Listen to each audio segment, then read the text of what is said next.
quick video, man. We back again, man. Back again.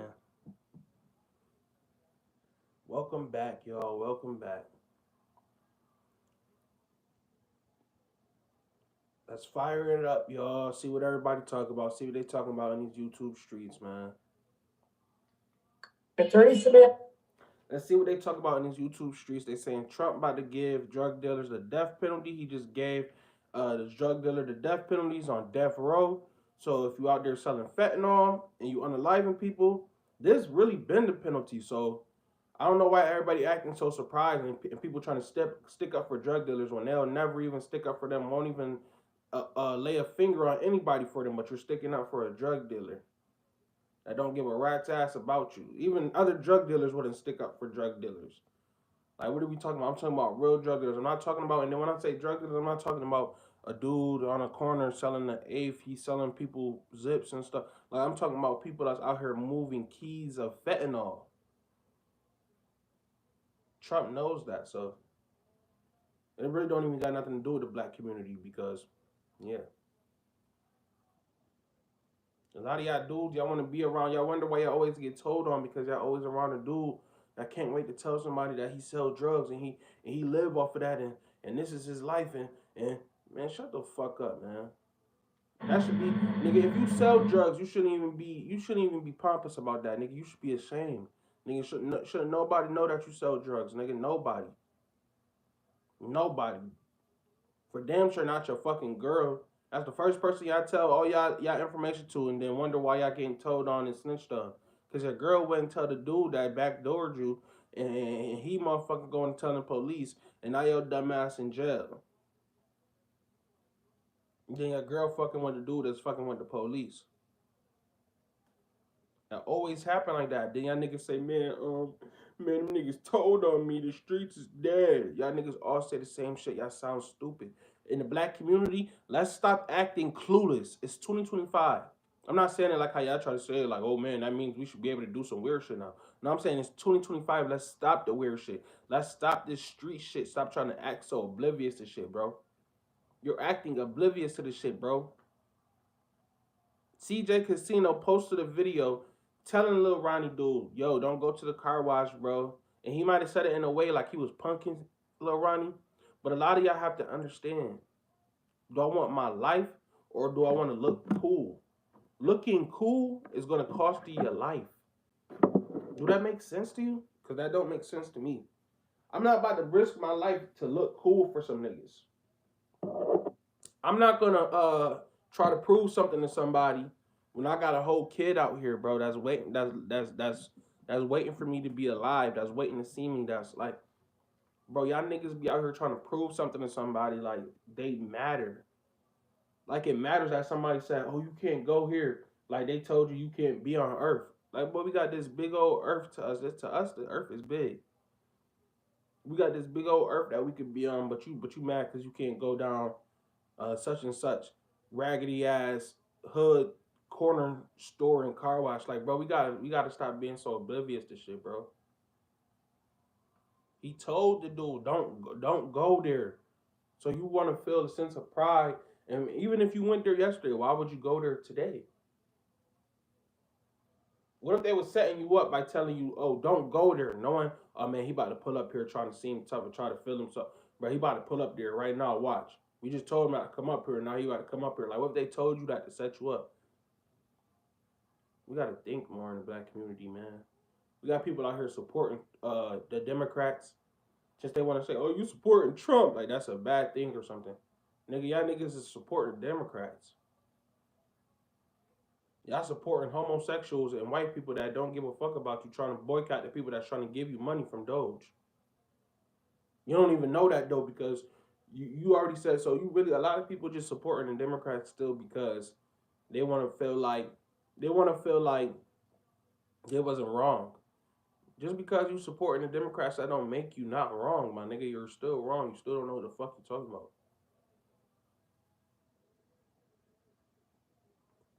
Instead, like that's almost like Like another there's Democrats out here that tell black people, oh yeah, get a bag. Just get a bag. And then when it comes to getting a bag from Doge, it's a problem. But they could get it back from their taxes. They could get it back from everything. Nigga, Doge is your taxes. They're taking the tax dollars away from the rich elite people that y'all claim y'all protesting against so bad. But Doge is taking the money from the rich elite people and actually giving it to the people that was trying to give them the money. If you don't need the money, you don't need it. So let's give it to the people that actually need it. But y'all protesting against them people? So y'all protesting against Trump, the person that's in office that can actually do something with the people that can't do nothing, that's just talking shit. That's the black community because y'all feel comfortable. I'm about to get on Willie D. Y'all feel comfortable being around people that really can't do shit anyways because you really can't do shit. So you resonate with those type of people. Even when Trump wasn't in office, he was still making shit shake. Y'all want to be around a bunch of motherfuckers that's stealing money and that's some of them is gonna be going to jail probably. Like Dr. Fauci, I believe they're trying to figure out a way to send him to jail because he gave Americans a deadly, basically disease. He gave it and he vouched for that. It's people that vouch for that, bro. It's really evil scientists out here that's trying to mess up your life, and you think, man, that don't matter because they up there and I'm down here and I'm poor. That's not how this shit works, bro. These people trying to control you. They look at you like a little rat. They look at you like a little vermin, like, oh yeah, man, they down there, they working for me, they work in the factory. If y'all ever worked in a factory, you probably see like the owners of people walk around, strutting around with their head up, kind of got their nose up. That's how they look at y'all people, man. That's how they look at us. But y'all so quick to worry about what somebody else. Oh, he wears a MAGA hat and he punched a black dude. And, bro, that don't matter. That don't matter. You voted for Trump for what you needed from Trump. You need to vote for Trump because you're a part of the MAGA group. Now you're voting for Trump because you voted for Trump for what the fuck that got to do with you. It's not a motherfucking Martin Luther King kumbaya. We voting for Kamala. No, it's not like that no more. We're past that. We're so far past that, bro. Now them people look at the people that was walking with Martin Luther King. Look up Bayard Rustin.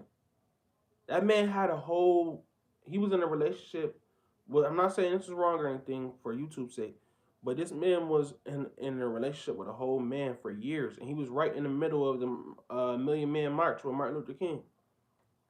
He was married to a white man, but he's in the Million Man March with Martin Luther King. You see what I'm saying? So this is the people that are over there with those people, the Democrats. They are infiltrated. They the ones walking around talking some Black Lives Matter. All right, we just raised $50 million in 3 months for Black Lives Matter. Now let's give it back to the community. And then they looking around like, all right, where's the $50 million at? Everybody like, oh, I don't know what happened. Nigga, police got to go and do a whole search and seizure to find out that the creators of Black Lives Matters, the creators, they stole the money. Two lesbian women. What's up, Jason? Like we gotta stop. We gotta stop. Like teeter tottering. Like oh, I'm over here. I'm over there. Like nah, bro. We would Trump. We would rocking with Trump. We rocking with the Doge, Elon Musk system to get our money back, to get our taxes back into our hands.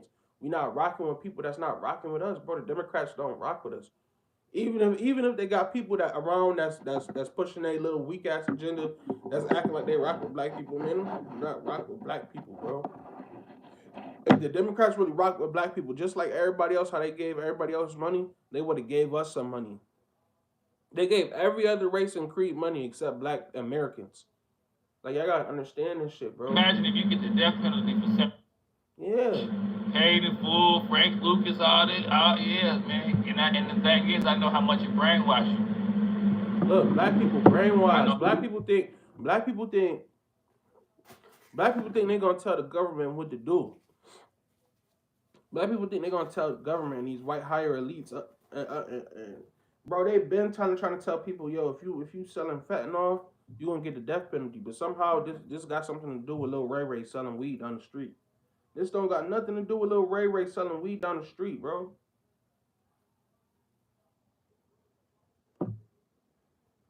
Like this don't got nothing to do with him, bro. Black people out here crashing out, man.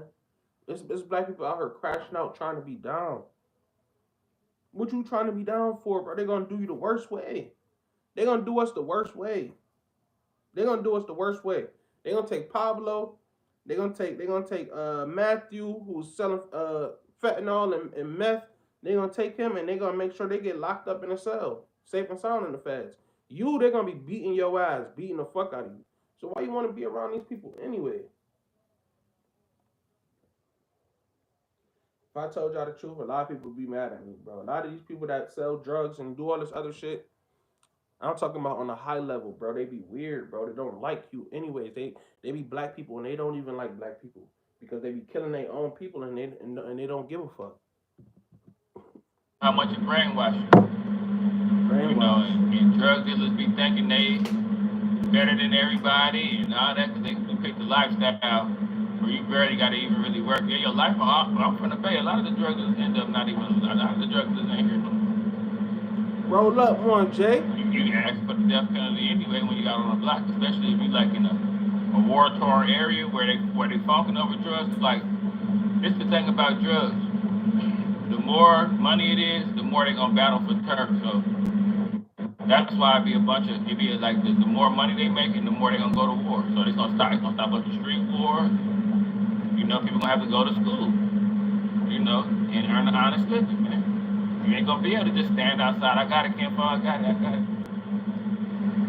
And I know families where drug dealing is a way of life. Like the dad, the sons, the Right. kids, everybody. Like, you know, I'm waiting for my daughter to Mind go you, to bro, work. we're not talking about weed. And a lot of black people, they want, oh man, Trump trying to get, I'm selling drugs. Like it make you feel like you're doing something. It make you feel like El Chapo when Trump saying, oh man, we gonna give drug dealers the death penalty, and then you go and you sell 3 zips. Like we're not talking about you, bro. A lot of drug dealers, they don't live in real life. They don't live in real time with us, bro. A lot of these people in the when we call the streets, they live in la la land. That's how I look at the streets. Them people live in la la land. Them the people that believe they could be a citizen somewhere and they could be killing people and nobody gonna say nothing. Street niggas, street quote unquote street niggas. They believe they could kill people in their community and nobody gonna say nothing. That's why they keep getting told on by their friends. That's why they be in jail for years upon years, getting out, going back, getting backdoored, all types of shit. Because they believe that that street shit is real. They believe that everybody is following the code of the streets. It be people in the streets that have been long time telling rats or whatever you want to call them. And niggas in the streets just jumped in the streets a couple years ago. They don't even know that. Then they get crashed out thinking them people is helping you. Know them people are setting you up to get told on. Everything be set up months ahead. You be wondering what happened. And plugged and told on you, and you hanging around a nigga that been telling on people for years. You don't even know, cause you don't even know this nigga. You trying to jump into some shit that don't got nothing to do with you. Trying to be cool, niggas. A lot of niggas just in this shit to be cool.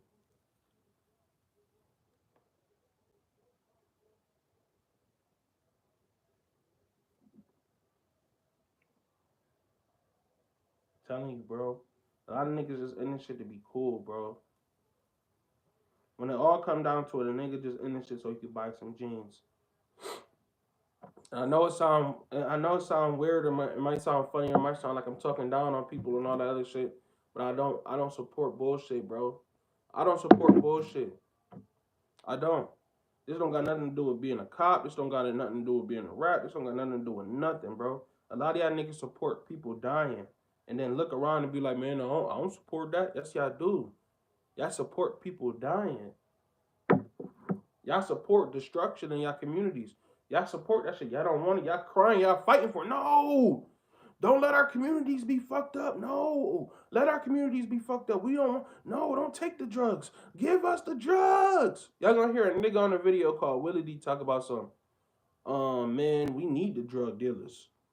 We need this for years. Keep on going to the same one. Like, bro, it's something that's been perpetuated in our community from Generation X to millennials through the rap scene, rap culture, and all this other shit. Is gonna keep being perpetuated to our people if we don't never make a stand for it. If we don't never tell the truth about it. If we don't never tell the truth about how many people OD. It's a lot of white people that's doing drugs that's ODing every day. Go look it up. It's in the statistics. Go look it up. They're ODing every day. It's not just black people. If anything, it's white people that gotta stop selling drugs to white people because they're killing each other. It's not just you black people. You feel like, oh man, he said drug dealer. Oh, why do that? Oh, he said they said abortion. Oh, how, like it's not like now weirdos want to pick their head and man, it give them a weirdo something to talk about. Just like the whores. I mean the women and with the abortion thing. Oh man, I got something to talk about now. See, they brought up abortion. I done had 15 abortions in my lifespan, so now I got something to talk about and be mad about. Knowing damn well they don't give a fuck about that. Knowing damn well drug dealers don't give a fuck about that. Because if they was really gangster, if they was really drug dealers, if they was really all of these rough, tough bad guys, they wouldn't give a fuck what Trump is talking about. They'll continue selling drugs.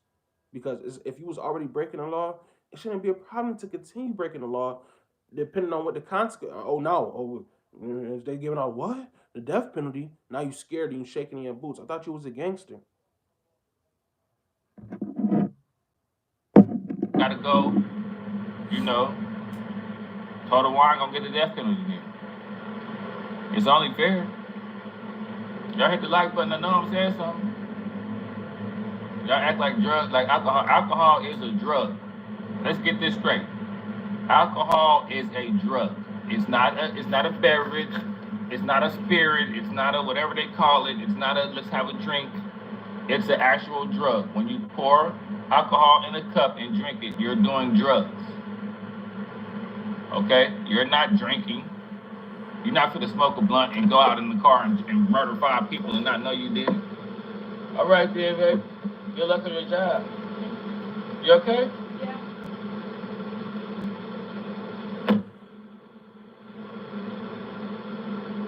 I'm trying to tell y'all, bro. Like, bro, it don't make sense to sit up here and try to tell the government, man, I want this punishment for what I'm doing. If you are a gangster, Jason, am I wrong, Jason? If you are a gangster, why are you trying to tell the government to punish you a certain way? You shouldn't give a fuck about the punishment. Y'all think Lil Durk was thinking about getting being on death penalty on death row when he was doing murder for hire and flying people across the country? Lil Durk obviously didn't care about death penalty or and death row being a consequence because he continued doing what he was doing. That's what y'all claim gangsterism is. Gangsterism means I don't care about the country's rules and the country's civility and the laws that they have with the land. I'm gonna do what I want to do and take over on some Pablo Escobar shit. That's what gangsterism is. You're gonna do what you want to do against a whole army of people. That's literally what gang. That means I'm crashing out over a whole army of people. But y'all don't even look at it that way. Man. What you talk about? You crazy, man. This is the police. I ran from the police. Man, as soon as I hear niggas talk like that, I remove myself from them niggas' life because them is the type of niggas that will have you in some shit, and then you like, man, I'm gonna stick to this code, and then next thing you know, you in a jail getting a piece of paper with that nigga name on it, talking about how he told on you. I used to be a bail agent here in Northern California. All races are involved in drugs. I agree. Exactly. All races are involved in drugs. I just want my people to stop picking up the cross. As soon as they, oh, abortion, oh, let me pick this cross. Oh, you talk about selling drugs and how we shouldn't. All right, let me pick this cross. Like, bro, stop. This don't got nothing to do with black people. Nothing. This don't got nothing to do with black people. We actually some good citizens. We just be crashing out about dumb shit, bro. The black community would be much better if we would stop crashing out about dumb shit. We don't have problems in the black community where every other year somebody in our family overdose. We might have one or two, but in some of these white families, nigga, in some of these Hispanic families, they got somebody every other year ODing on drugs. I don't think he playing. I think he gonna get in there and shake Trump and shit there to shake some shit up. And I bet you that'll stop you from selling drugs. I bet you. I Mm-mm. bet you. That's gonna This that's should what stop you. You are the gangster. You are the one. You are the gangsterism. Why should this stop you from selling drugs? You shouldn't give a fuck. You should hear all death penalty, nigga. Where they going? Nigga, I'm already dead. You should say something stupid, you know, something stupid. That nigga, them street niggas. I'm a street nigga. I'm. You should say something like they say. Man, them niggas, man, stop trying to make it seem like being in the streets means you got respect. Like you got respect for yourself and you gonna stand up for yourself. That don't got nothing to do with standing up for yourself. When I'm talking about being in the streets, I'm talking about cowardice people, bro. I'm not talking about people that's standing up for themselves. No, these are the cowards of our communities. They're not standing up for anything. They're standing up for really for the white man. because when the white police officer come around the corner and tell them to stop what they doing and freeze, what do? They freeze, get locked up, and go to jail. If you get caught with some rocks and you get the death penalty, nigga, you're not gonna sell rocks no more. No fiends talking about who got it. I don't know who got it. I ain't got it. If you talking to a career drug dealer, I sold drugs. I sold drugs for. Let me see. I sold drugs for probably about.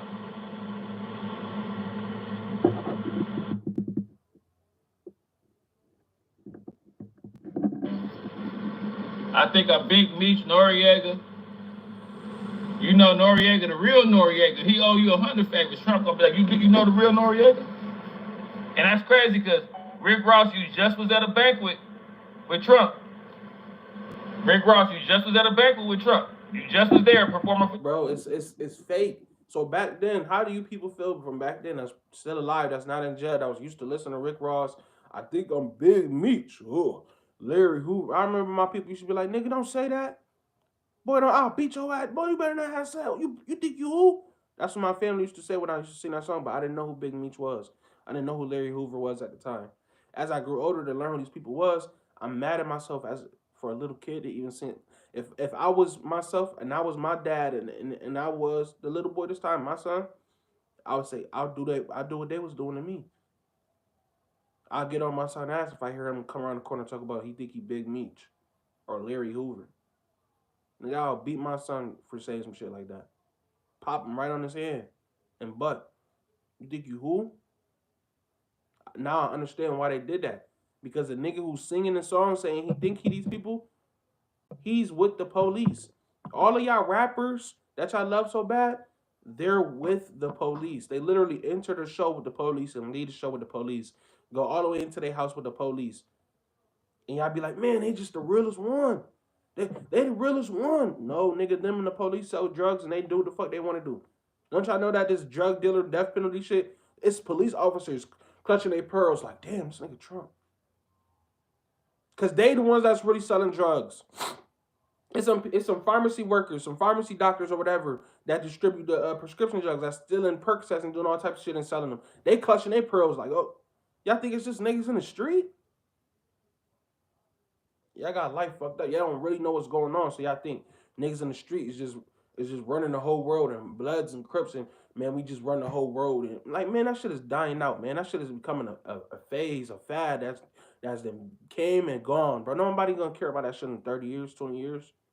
However, them people that's perpetuating that shit, they're not even gonna be here. They're not even gonna be alive. Like, come on, bro. Certified chemist. Come on, bro. Y'all ever watched what's that show? With the dude with the bald head. The white dude that's selling drugs with the bald head. Like, come on, bro. Like, it's other races out here that's doing this shit, bro. It's not just black people, bro. We have to stop taking pride in bullshit. We take pride in the lowest. We take pride in the dumbest shit. The lowest thing that we can take pride in, the lowest hanging fruit. That's what black people take pride in. Oh, look at this fruit right here on the ground. See, man, this is the best one. Like, bro, everybody else getting the good shit while we talking about some damn food stamps. All that little stuff women be doing, get on Section 8, all that. Breaking Bad. That's right. equivalent to a dude being a drug dealer.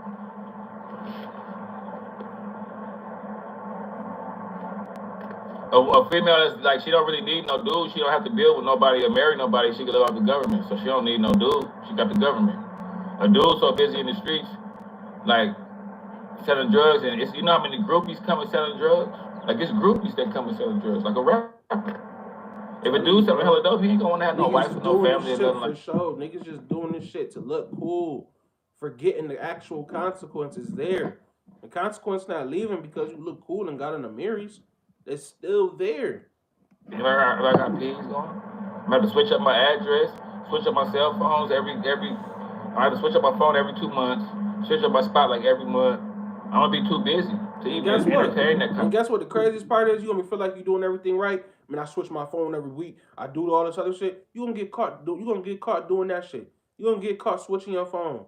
You gonna get caught trying to go to the next city instead of being in your city. You gonna get caught doing that shit. Stop thinking that this shit is the life because you seen it in movies and you watch Paid in Full. So now you feel like you should be like that. Like, stop watching that shit. Shit is retarded. I'm not saying like stop watching this. Like you could watch the shit. You know what I'm saying? If you never seen Paid in Full or I never, but it's people out here that really watch this shit every day. They really man on the streets, man. Cause when I get 100 keys, man, when I get 100 P's, man, cause when you get 100 P's and 100 keys, man, your ass gonna get crashed out. And it's crazy. You gonna put yourself in a pickle. You gonna have people in the streets trying to get you because they jealous of you and they want to get what you got and they want to take it away from you or they just want to steal what you got because it's worth a lot of money. And then you're gonna have people, and then you're gonna have the police. So you want to put yourself in between the police and the streets, nigga? Are you dumb, nigga? That's the death of mad people. That's jail for the rest of their life for so many people because they put themselves in a pickle between the streets and the white man. And guess who's gonna have the upper hand? It's not even gonna be the streets. It's gonna be the white man. So imagine all of the crazy shit you didn't heard about the streets or seen in the streets. Some of y'all, imagine somebody still having to deal with the white man at the end of the day after that, and probably deal with a woman that's acting crazy. Like you see what I'm saying? Like that's not the lifestyle that you niggas really think y'all want. A lot of y'all niggas perpetuate, oh man, nah, he was really in the street. A lot of people see, look, the streets move the goalposts so much. People be saying people in the streets that wasn't even in the streets. They just was some dude that had money that rode around the hood. Like, bro, y'all gotta understand this shit, bro. CJ Casino told that dude, Lil Ronnie, don't go to that car wash. He told him, he said, don't go to the car wash. The day of his killing. They said, oh, don't he? They told him don't go to the car wash, but the way that CJ Casino dude was telling him that, it was making it seem like he was trying to punk him or something.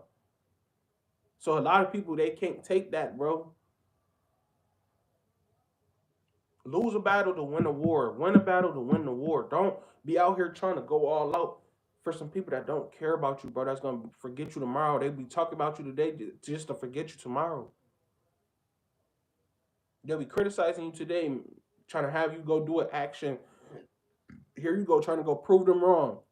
And you can't even see your tomorrow, and they not even going to talk about you tomorrow. They're not even going to care about you tomorrow. But you just risk your life, put your life on the line for these people to prove something to these people.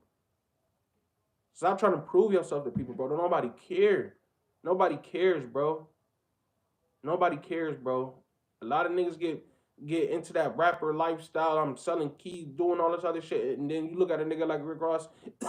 He not even really doing this shit. He benefited off of the shit that you really trying to do, and you dying for this shit. Nigga, you when you die for that shit, you don't come back and be like, yeah, I died for this shit. Nigga, you dead forever in the afterlife. In the gulag, nigga. We don't even know what that looked like. And here we on Earth. We on Earth talking shit and all this shit. And you experiencing some shit that we never even experienced before, nigga. And you can't even come back to our reality. And we don't even care. We not even talk about this shit no more. Like you see what I'm saying? So it's like, bro, don't what you trying to prove yourself for so bad for? To some niggas that don't care about you anyway. Like, what is you trying to prove yourself so bad for? That's why I don't understand. When niggas say the streets, all I hear is, I gotta prove myself to a bunch of people that don't care about me. When I hear I'm in the streets, I gotta prove myself to a whole bunch of people that's trying to kill me. That's trying to steal from me, that don't care about me. Oh, okay, you in the streets. Oh, okay. Like, what the fuck? Nigga, if you don't go up and tell 12 that, if you don't go to a job interview and tell them I'm in the streets, why do you feel the need to come and tell me?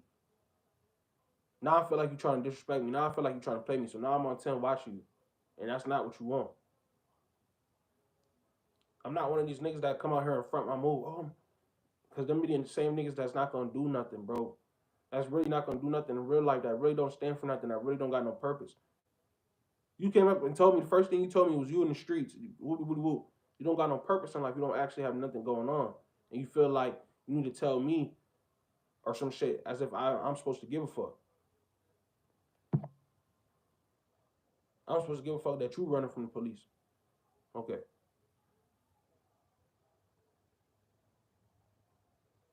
About something stupid, bro. You ask them what, man, my baby mom had, man, shut the fuck up, nigga.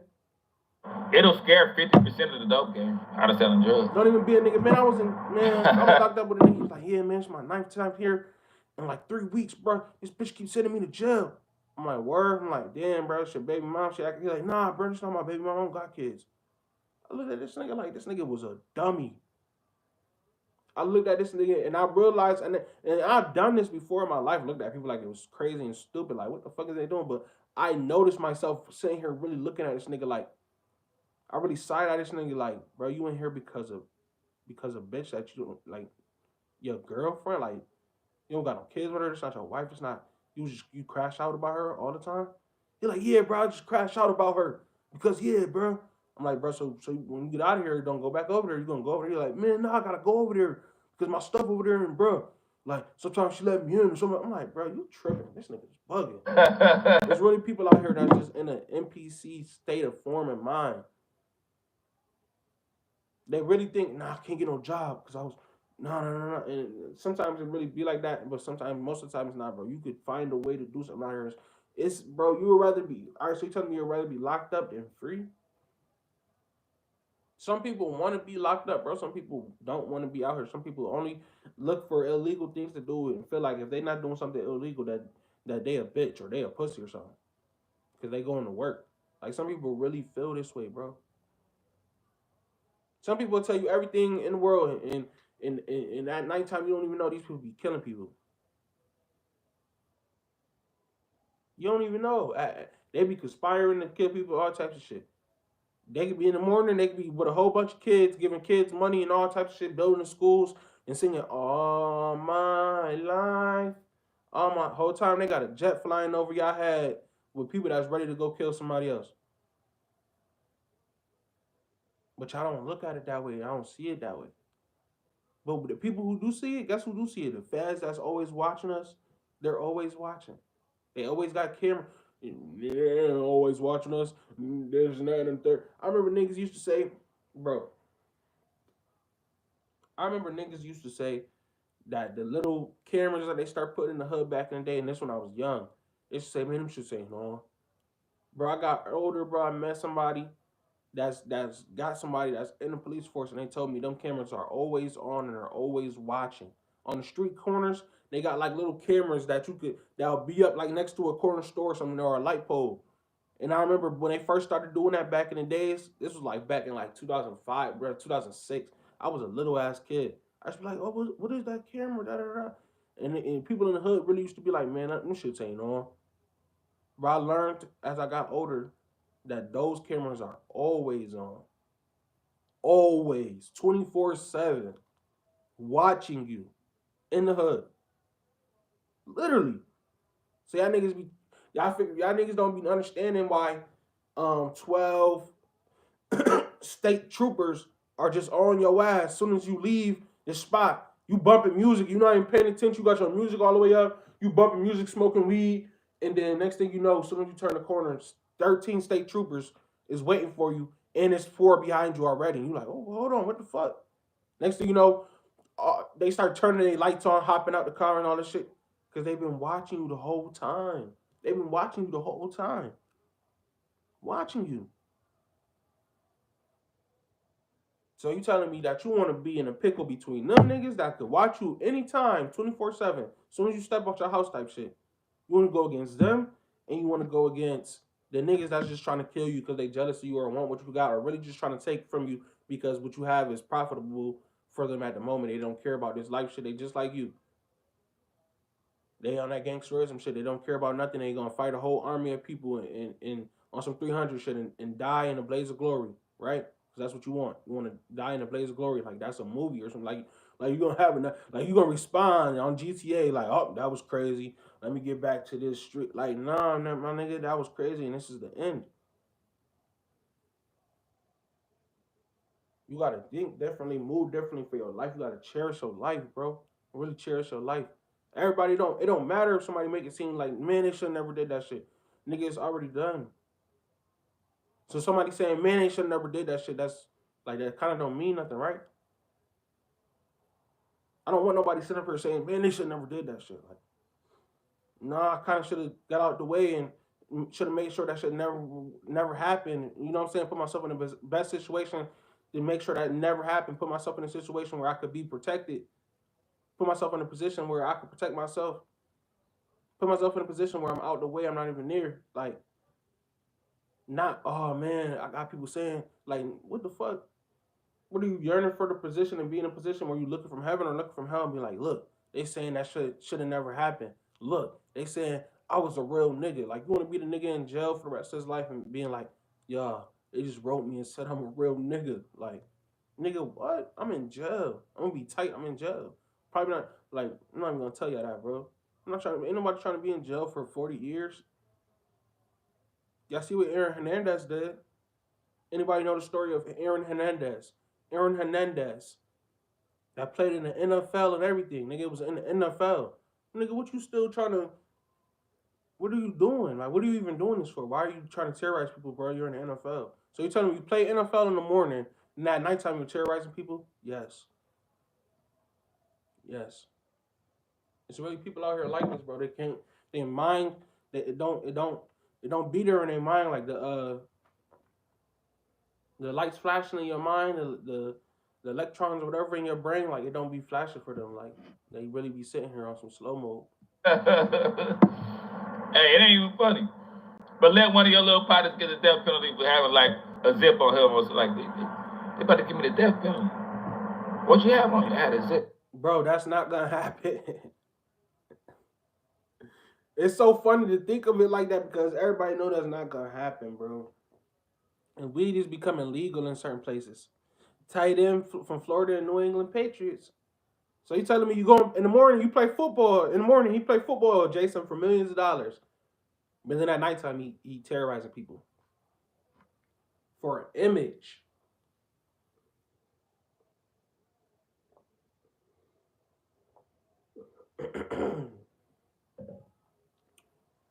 Down, and it's it's crazy to get that phone call. That's what I'm saying. Her sound real for this one. Her sound real for this one. Cause look, I'm gonna say something. Like I didn't Look, know let me how to. tell y'all something, bro.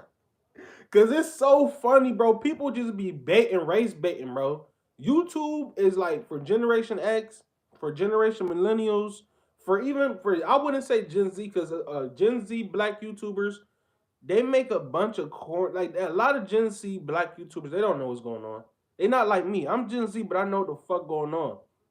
I could tell a Gen X. I could tell. I'm not trying to be funny. Like I still got respect for my elders all the time, and I'm always respectful. Like sometimes I won't even say nothing. I'll just be quiet. I ask them, do they want me to explain something and show them on Google and all this other shit before I even start explaining to them? Because I feel like some people look at that like that's disrespectful. So I don't even sometimes like in real life I don't even speak. I don't say nothing. But you know what I'm saying on here, like this is my channel. I'll explain myself. You know what I'm saying, or I might have somebody chat or say something. But it's just like some people, bro, they don't know where they come from. They don't know the history of America like that. They don't know the history of Black America like that. Like it's Black Americans that don't know the history, and it's not a bad thing. I'm not berating them. I'm not getting mad at Black people for not knowing their history because they went to the school with their enemies. This is why Martin Luther King said, "I feel like I'm leading my people into a burning building." That's why Martin Luther King said, I feel like I'm leading my people into a burning building. He's leading his people to go, like he said, for real, Jason Salute. He's leading his people to go with some people that don't like them.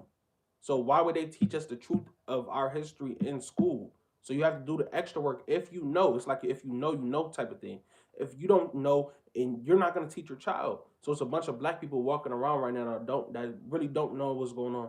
Really don't like what's the hold up? Like what you mean I shouldn't be talking to white people like that. I shouldn't like what do you mean? We can't be friends. This will be my friend forever and they always like you know what I'm saying? So it's Black people like that because it's millennial people like that.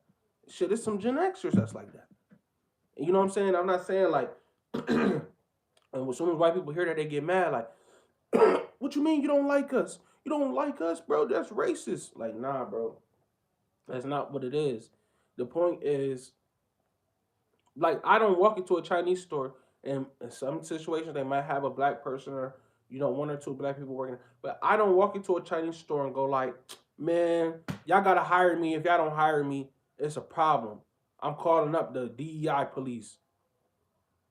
Like I can't do that. I don't do that. Black people, we know we have situations like that, but we don't have situations where we're doing that to everybody else. But there's situations where you walk down the street and they be like, man, this is all Italians. We Italian over there. When you look over here, it's Italian, Italian, Italian. And if you're not Italian, you probably shouldn't really be here. Like we don't have situations like that. We don't have situations where it's like, oh, everybody, you know what I'm saying? This is why black people want to get acquainted with Muslims And what they doing over there with the Kaaba and all that shit, even though that don't got nothing to do with us, that got everything to do with the Arab people. That got, you know what I'm saying? Let that do with the Arab people. We got our own thing that we could be doing. You know what I'm saying? We really are the real Jews. We really are those people from the Bible. In Deuteronomy chapter 28, verse 68. The whole chapter of 28. Like, we really are those people. And so what they did to us in America, what Martin Luther King started to realize, is they lied to us about the timelines. They lied to us about our lineage. They lied to us about a whole bunch of shit. So we so disconnected from something. It's kind of like everything we used to have is getting burnt up to a crisp because we want to be in the house with these people, but their house is burning.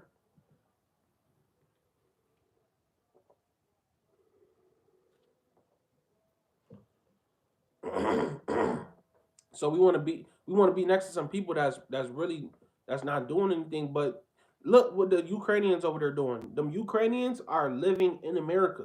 So when you see these Ukrainians on Facebook or Instagram and they got the Ukrainian flag up and all that shit, they have ties to Ukraine, but they live in America. So they're living in America with ties to all these other countries. Yes, they don't fuck with you. They don't care that you was born in America and all this. Oh, all right, in the U.S. Nobody cares. Even people from USA, they don't like. This is why everybody try to like I seen yesterday on Instagram, Michael Raney from 50 Cent show. He got on his page. He got a Jamaican flag. Like, there's people that's living in America that benefit off America. They don't like Americans though. It's people that's born in America, Black Americans that don't like America, and every chance they get, they try to say, "Oh, I'm flying over here. I'm over there. I'm wearing foreignness. I'm foreign that." Like, that's a whole thing. We all know that's a thing. It's a reason why that's a thing, because people always trying to shit on America. Because what's the image of America right now? The image of America, the image of America is Donald Trump's "Make America Great Again" hat. So when some slow people see that, they try to say, "Oh yeah, um, I'm not America and I'm not going to the White House and all this other shit." Like, bro, it's corny. But hold on, y'all. Let me get something to drink real quick. Feel. When I saw that, at first I was like, "He want to put." I'm not gonna lie. At first, I was taken back. Like, damn, like that's messed up. But then I had to think about it. Like, I don't sell drugs no more, and a lot of people that still doing it, I want them to stop. And I wish that it's a dangerous lifestyle, But I had to think about it. Like, damn, that is the only thing that might not even stop people from selling drugs, but that's the only thing that I think will at least scare people away. All of the cases of people ODing off of heroin because of the fentanyl or whatever else is in it.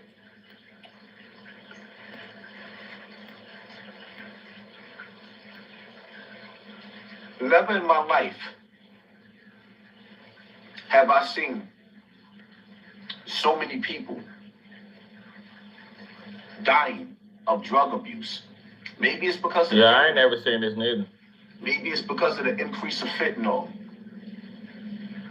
But when you sell somebody what they call a bad batch of dope, or maybe it's a good batch, because when dope fiends hear that somebody died on that dope, they all run to get that bag and that bread. That's crazy, and that's true. That's true. They're psychotic. But when you sell somebody something that kills them, it's a death sentence. A mother loses their child. A father loses their child. A child loses their parent. We should have never felt comfortable selling drugs in the community. And you know what? It's amazing. I said it's crazy how God works, because I was already going to do this story, and I woke up to the news. And this is a story that hit New York very, very hard, of what drugs do to our community. Watch this, y'all. Also developing tonight, a former daycare owner in the Bronx sentenced to 45 years in prison after pleading guilty to several drug charges. That's right. The charges stem from the death of a 1-year-old who was exposed to fentanyl at the daycare. Fox 5's Arthur Gian is live outside federal court in Lower Manhattan, where her sentence was handed down. Arthur. Steve, Natasha, the woman's name is Gray Mendez. She was the woman who basically was the head of that Bronx daycare where all of this unfolded. She was just sentenced to 45 years in prison, as you said. Now, this is a case that horrified 45. learned of it as it unfolded. Like in college football now. Anybody who heard about what happened at that daycare in the Bronx, out immediately following the sentencing, the parents of the 1-year-old boy who was killed spoke. Their heartbreak appeared to be as raw as when this all came to light 2 years ago. Their son, just 22 years old, Nicholas Dominici, died after he and 3 others were exposed to fentanyl. This according to court papers, which said the daycare that was entrusted with protecting them, the actually was functioning as a secret stash house where fentanyl and heroin was prepared for distribution on a regular basis. Investigators even found a kilo-sized brick of fentanyl inside the closet of the daycare facility, in addition to other equipment. Hey, you know some weed hit, and if you hit that shit and you get hungry immediately. Used for drug smuggling. Gray Mendez was accused of calling her husband multiple times, allegedly to clear the drugs, while waiting before calling 911, even as the 4 very young children were severely overdosing. By the time help arrived, it was too late for Nicholas. Right after this sentencing, Nicholas's parents spoke in an emotional press conference, drawing a painful distinction between receiving justice in a court of law and receiving justice in life. To make sure we get it right, our own Stephanie Bertini translates for us. Nicholas is not going to come back. Look, right?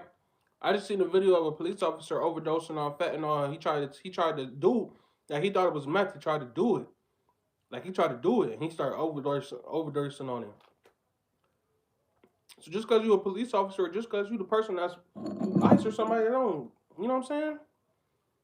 That's like somebody working for ICE hunting down an illegal. He a police officer doing the drugs, and he almost died and overdosed on it. And then he resigned. He resigned, they say, a month ago. It's crazy out here. Back ever. In one way there was justice, and now I want divine justice. I'm waiting for her to pay. I wish Nicholas was coming back, but he's not.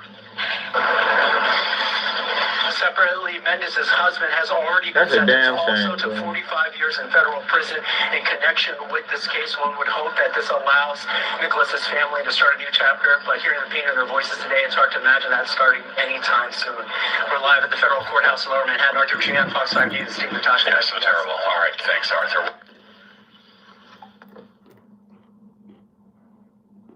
Man, you want to sell drugs that bad to where you got them around kids?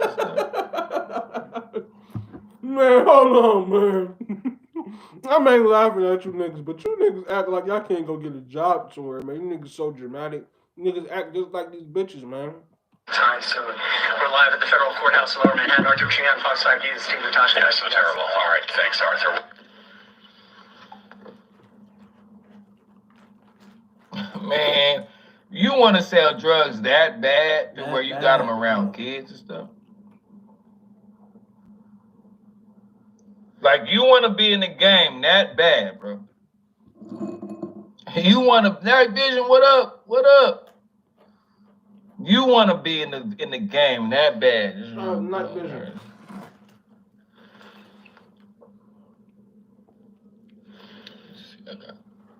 My bad. I be wiping this cold out my eye, but it's cold. I done missed the lie, y'all. What y'all was talking about? Be like, well, forget y'all. I'm living my life. I don't care what happened. My heart still goes out, bro, because there's still people that got to walk around and navigate through that shit. And there's people that have seen me change my life, and they too deep in the game. They're like, damn, like, how can I get that, bro? It starts with, you just got to have heart to jump. You got to have heart to do it. You know what you got to do? You got to have heart to leave the streets alone. You know what you got to do? And the square life ain't even fun, like, nigga. I just now had a bunch of stupid. You know what you gotta do to be a grown man? Being a grown man ain't the square life. Be a grown man. That's not running from the police. It's just like, and selling drugs is too consuming. Like, when I sold drugs, that's all I thought about was selling drugs. Like, I developed more as a person once I stopped selling drugs because more of my personality was unlocked, because more of my anxiety wasn't wasn't pent up from selling drugs. Like selling drugs, my anxiety was always pent up. Every time I went outside, I didn't know what would happen. When I met the connect, I didn't know what he would be on. I didn't know who following me to the connect. I don't know if the police gonna pull me over. They watching me come back and forth. Like I And when don't. you It was selling nervous drugs, the whole. and when you selling drugs, you better not think for it. I'm gonna play it over because some of y'all probably, you know what I'm saying, watching on the replay, y'all just listening to be listening. When you selling drugs, that's always happening. It's people that literally get paid to make sure that's happening to you. It's people that get paid when you selling keys and peas illegally, fentanyl, or whatever you doing. It's people that get paid to make sure that you're under duress like that, always watching you, always following you, trying to see what store you're going into, everything, trying to figure out your routine. It's somebody always watching you like that. Don't think for a second that it's not. More of my personality was unlocked because the more of my anxiety wasn't pent up from selling drugs. Like selling drugs, my anxiety was always pent up. Every time I went outside, I didn't know what would happen. When I met the connect, I didn't know what he would be on. I didn't know who following me to the connect. I don't know if the police gonna pull me over. They watching me come back and forth. Like I don't. It was nervous the whole time. I can't live like that no more. I can't live like I can't live like that no more. It's too much pressure. Selling drugs is just too much pressure, y'all. I remember I worked at the barbershop. I almost fainted because the police came in there to give me child support, serve me for some child support papers. I had a pound vacuum sealed in the back room. And I used to go back there and like, you know what I'm saying? Like when he came in, I just knew it was over for me. I damn near fainted while I was cutting hair. I damn near fainted, bro. You know, in our era, these quote unquote real niggas, they don't care about the hurt that they do. They don't care about the hurt that they cause the family. Here we get a glimpse. Man, we turned Hassan Campbell red pill. Hassan Campbell starting to become more red pill. Every time I hear him,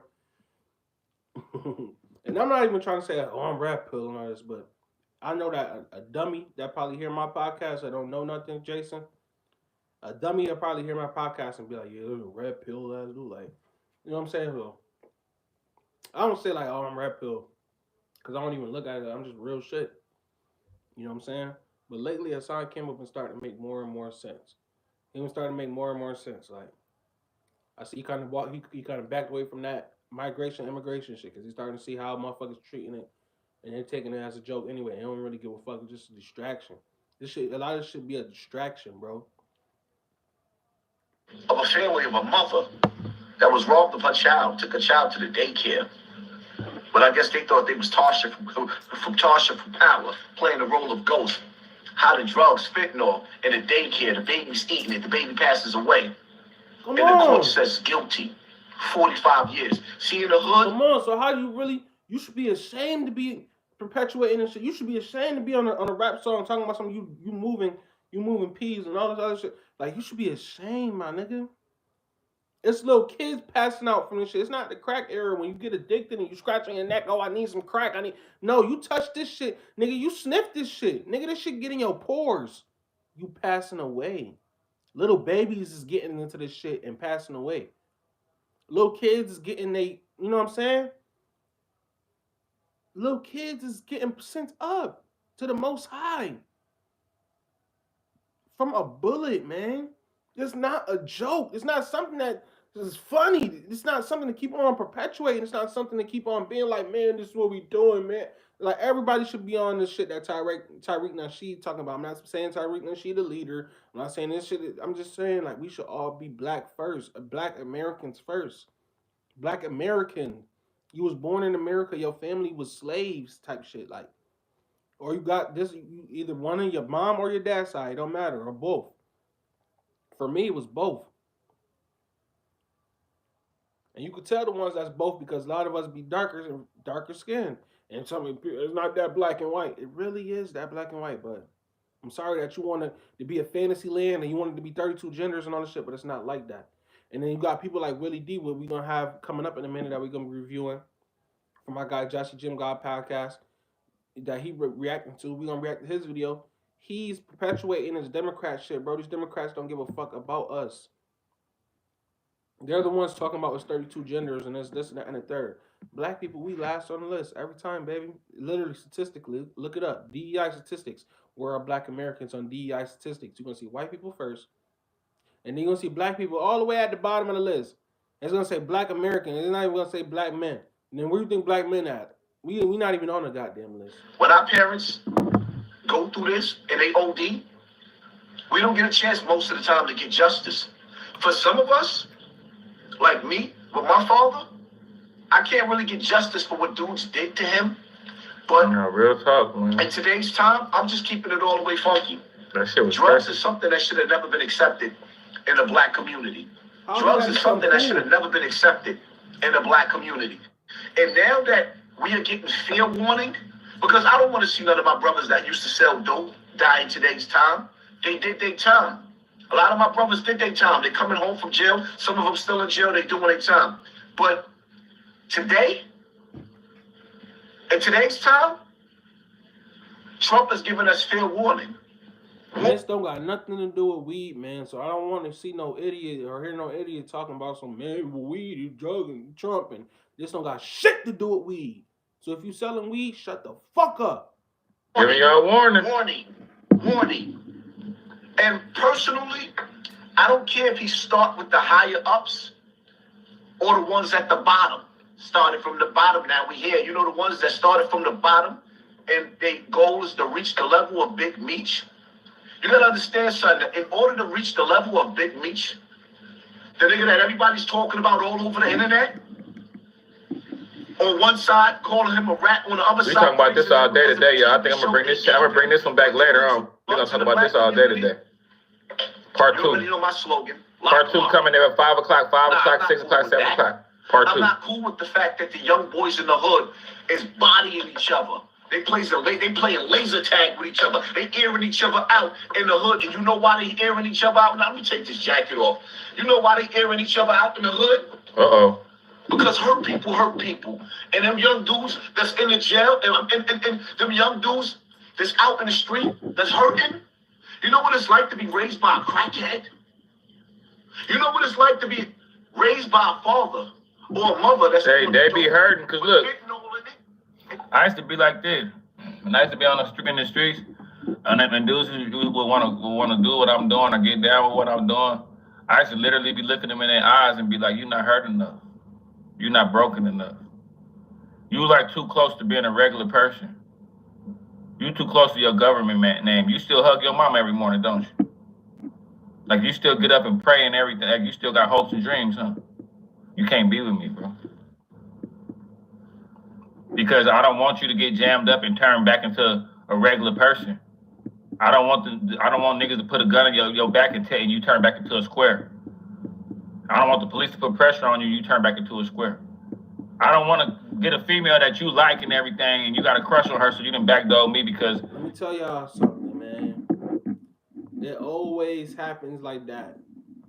If it never happened like that, there wouldn't be nobody in jail. If it never happened like that, a lot of people wouldn't be dead. It always happened like that. It always happened like that. Somebody always get crazy and get jealous and kill somebody. It always happen like that. So you should just never ever want to be. You should never want to be involved with it, or you should be doing what I'm doing, advocating against the shit. Talking about black unity. You know what I'm saying? I'm black, bro. I'm African American. They consider me black. They consider me African American. I consider myself a real Jew, Hebrew Israelite, a real black person. I'm talking about ancient, coming from them times, because it's obvious. It's the truth. These people don't give a fuck about me, bro. So why am I supposed to? I gotta help my people get self-worth about their own self. I can't worry about no other race. What's going on in fucking Ukraine? When I got kids over here, that's my race. Just like me and my kid over here getting you know what I'm saying?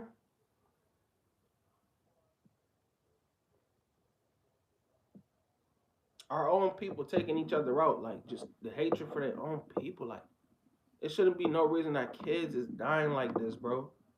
from drugs and guns. We got this going on in our own communities in America. That's what I'm trying to tell y'all, bro. Y'all categorize the hood and the streets and the trenches, and y'all made it like a third world country. So now if you leave the streets and the trenches and you go and move somewhere nicer or whatever the fuck, it's kind of like you made it, but you didn't make it. You still in America, bro. The trenches and the streets and the hood, that's still America. But people, I've been telling y'all, they don't categorize the trenches and the hood in America as a American place, as an American city. Like people look at the hood and the trenches in America, the streets, like a third world country. This is why the dude CJ Casino told him you can't come back here because. And then for some dudes that might feel like if a nigga tell me I can't come back, so I'm not gonna give a fuck. I'm not gonna care. A nigga could use that and be like, oh yeah, I got the upper hand. I can tell him not to come back here. I'm not gonna care what you say. I'm actually not even gonna acknowledge you, and this is what some niggas not understanding. He thought he was gonna come back there and everything was gonna be all right. I'm not even gonna listen to these niggas if he did hear son say that or not. But at the same time, bro, you always gotta be on a swivel. You always gotta be on a swivel in the streets to the point where it's just like, bro, it's exhausting. It's exhausting. It's exhausting because you don't know what's gonna happen. Some people like that shit, bro. There's people that I haven't seen, bro. I haven't seen people running from gunshots, happy, laughing. Oh my god! Like some people that make their heart run like race, and they like that shit, bro. They like that shit. Some people like that shit. Like, you know how they be saying trauma bond? Like some people got a trauma bond for that shit, bro. They don't even live in the streets, bro. They just come back to the streets every day just to be around what's going on in the streets.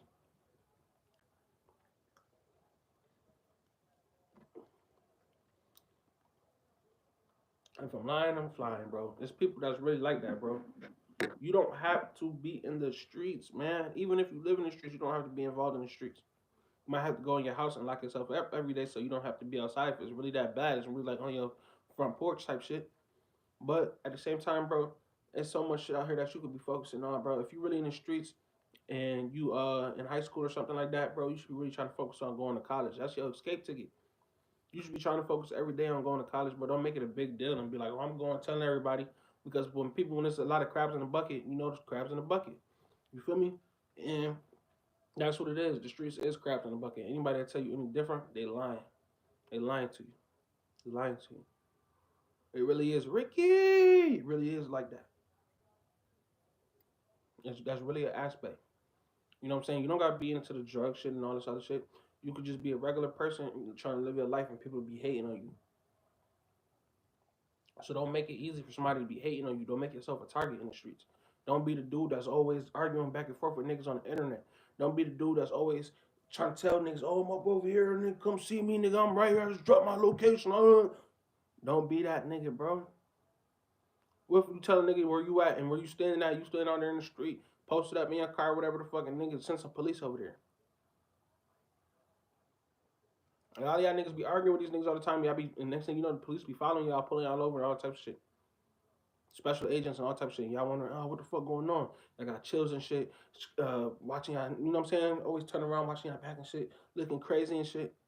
Looking out the window and shit. Wondering why the police always watching you because the nigga that you claim to be beefing with, that nigga's the police. A lot of you niggas go down, y'all don't even know the nigga that you work with is the police. He worked with the police. So it's a lot of goalposts moving in the streets, bro. And that's why you should never, ever, ever, ever try to be around this shit. And what they do is try to perpetuate this shit with like you. A lot of people that y'all see on the internet that wear diamond chains and all that other shit. Them people don't be in the streets, bro. Them people don't give a fuck about the streets. And them be the main people on here perpetuating the street shit. They don't give a fuck about the streets, dude. They don't. They give a fuck about the streets.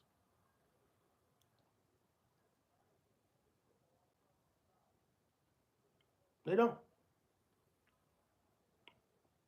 There's people that don't even look at y'all like if you in the streets, my nigga, and you really perpetuating that shit and you really glorifying that shit. It's people that look at y'all like y'all not even Americans, like y'all not even real people. They don't even want to be around y'all. You know what I'm saying? So we gotta stop caring as black people what these people think. Cause I'm telling you what these people think. I be around these people. They don't care about black people, bro. They don't like black people. Like black people that actually like that be like me. Like I don't be like this outside, bro. I be on this on my YouTube to have an outlet to really say like how I really feel. There's people probably that work for YouTube that don't like how I feel. There's probably like a couple of them, like one or two out of 10 people that probably be reviewing my content, and you know what I'm saying? Because they push your shit, they really make your shit go. They really bring the eyes to your channel. They really allow people to come in. The next scroll, they make it the next scroll. If you know, you know. It's not nigga you scroll and you get on my page. You know they put me here. They put me in the algorithm. You feel me? So it's like, bro, y'all gotta understand. They really controlling this shit, bro. They really controlling everything, bro. For a nigga to get on my channel and hear Deuteronomy chapter 28, go read the verse and this shit click in his mind, like.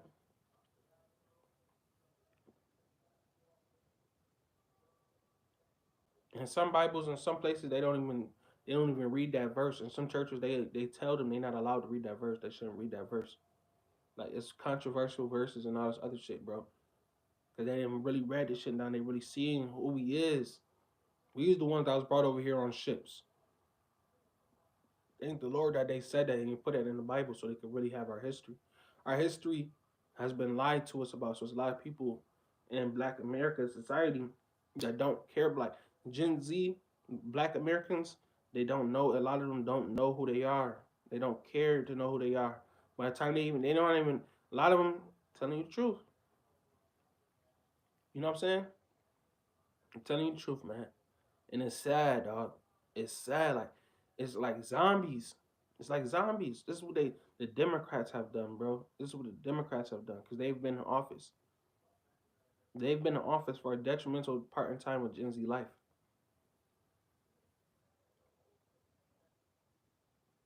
so they can perpetuate this bullshit.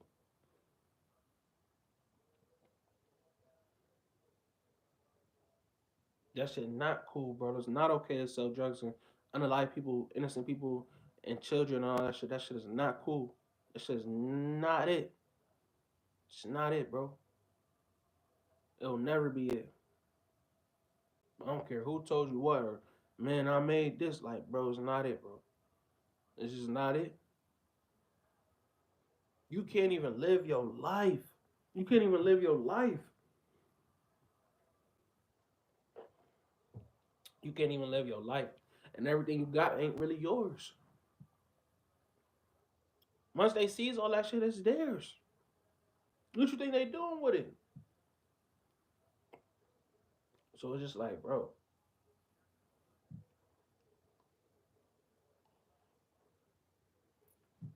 I'm telling you, bro, you better have you a job. You better have you a pay stub. That's gangster. Let's start even making that a thing. Oh, gangster. Huh, gangster. Like, man, stop, bro. It's just some shit some niggas be yelling, bro.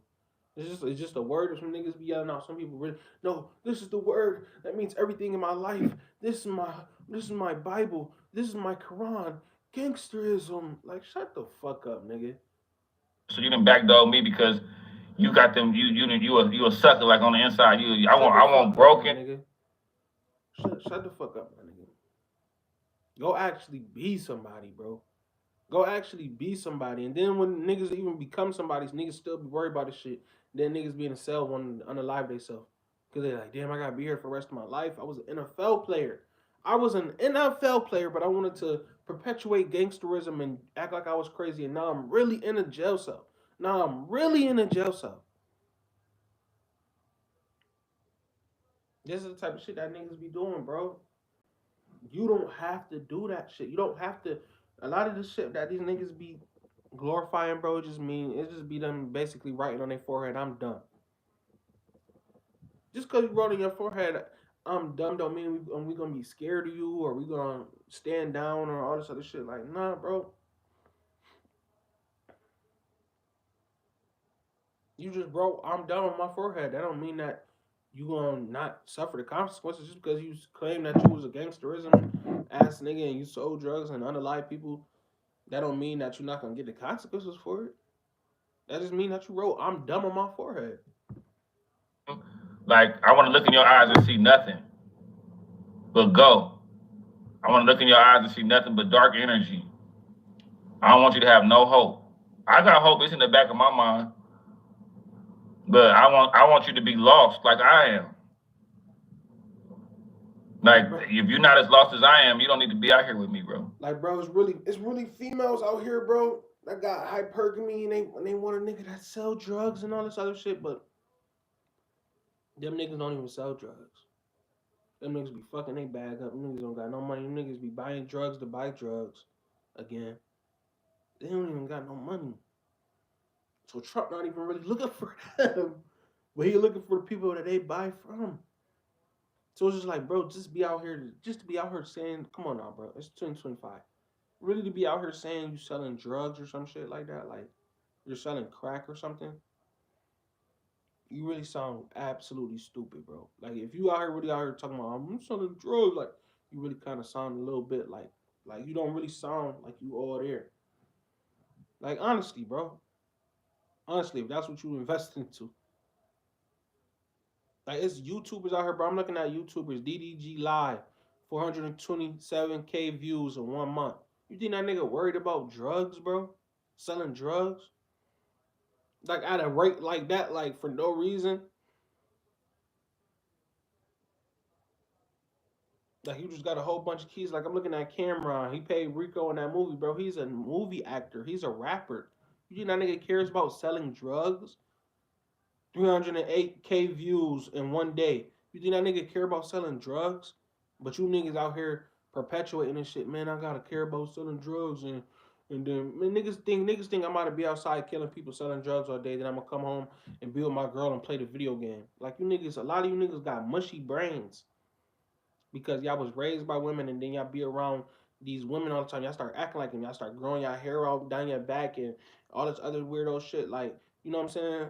And acting like you know what I'm saying? Oh yeah, like metrosexual shit, like getting your toes painted and all that shit. Like you think women back in the day cared about what their man came back like? These women out here, they want another girlfriend. That be these pookies and Ray Ray metrosexual ass dudes, man. Oh, I'm in a gang. I'm selling drugs. I'm doing this. I'm doing that. I'm banging that. Be the first nigga to tell everything. Everything. Nigga told bro, I know a nigga, bro, told everything and was bragging about it like it was cool. Like he was about to make a song about it. Like he was about to make a rap song about it or some shit. Like this nigga, bro, he not here. He not even here no more. He not even alive no more. He's like a year older than me, 2 years older than me. I went to school with a nigga, everything, bro. Like he was actually on social media, like bragging about this shit. Like, bro, he should have never, bro. He should have got the fuck out of there. He should have left, bro. He should have been skipped town. This nigga was instead of skipping town, this nigga was like on live laughing at the shit and went back to where he used to be at. Like, and it was just crazy, bro. It was just crazy. It's just crazy. It's just crazy. This life is crazy, my nigga. Just don't be a dumbass nigga out here. Don't be crazy out here, bro. Crashing out about something stupid. Kai Snap meet Nardwar. 1 million views in 3 months. Think that nigga care about selling drugs in the street shit in the street code? People don't care about that, bro. These people be around y'all. As soon as they do a meet and greet, he coming to so and so arena, whatever the fuck. When these celebrity people meet y'all that be perpetuating this lifestyle, because they do be perpetuating and making it seem like, oh, Gilly the Kid, 782K views in 1 month, him and 50 Cent, right? And Gilly he kind of do be perpetuating this shit from time to time, and like he one of those people that really don't, he probably don't know his history like that. He probably don't know where he come from, so he don't got enough respect for himself. So he gonna perpetuate the streets and glorify the streets and all that other shit, right? Even after all that's to happen, he gonna still glorify that shit, right? So then people that look up to him and be like, man, he's saying something, but he ain't really saying nothing, bro. Charleston White, homie, he don't really say nothing, bro. Gang, home, homes. Charleston White. Sometimes I be watching. I used to watch Charleston White, and it's like, bro. I used to just watch Charleston White and be like, bro, what the fuck is this nigga talking about? This nigga not talking about nothing, bro. This nigga just talking, bro. Just talking to be talking, bro. Look, like a lot of the shit that black people like, bro. It's like it's nothing, bro. It don't got nothing to do with nothing, bro. Like some people actually like this shit. I got kicked out the hood. Like honestly, bro, I be reading some of this shit, bro. Like the people that Adam 22 interviews, like the shit that they be talking about, bro, it just be stupid shit. It's stupid shit, bro. It's stupid shit. It's shit that that's people gonna get jealous over. It's shit that's gonna have you in a pickle. It's this shit that's gonna have you fucked up if you be doing this shit in real life. If you be doing this shit in real life, bro. Like it's just drama. Breakfast Club, Portia Williams dishes on divorce. That's the first thing they say. Oh, divorce. This and that and the third. Like everything, the shit that these people want y'all to pay attention to. That a lot of y'all pay attention to. The majority of y'all pay attention to. It's not it, bro. It's really not it, bro. It's other shit out here that's really important, bro. Really important, bro. Shit that could be making you money, changing your life that you don't care about. Nigga, that hurts me. That I'm doing something that I know I could be doing that I'm not doing, nigga. It's a 5-year-old, it's a 10-year-old, it's a 15-year-old doing this shit, making millions, probably thousands. And I'm not doing it, nigga. I'm trying to figure out how to do that shit. You feel me? And this is why sometimes I'll be thinking like, damn, I gotta, you know what I'm saying? I gotta dumb this shit down. I gotta, put out some content like Sidemen, pop the balloon too. Pop the balloon. Oh, do you like me? Do you everybody witness see? Do I like you? Should anybody give a fuck except us two? No, but let's pop this balloon and it's stupid shit, bro. It's stupid shit. It really, really is.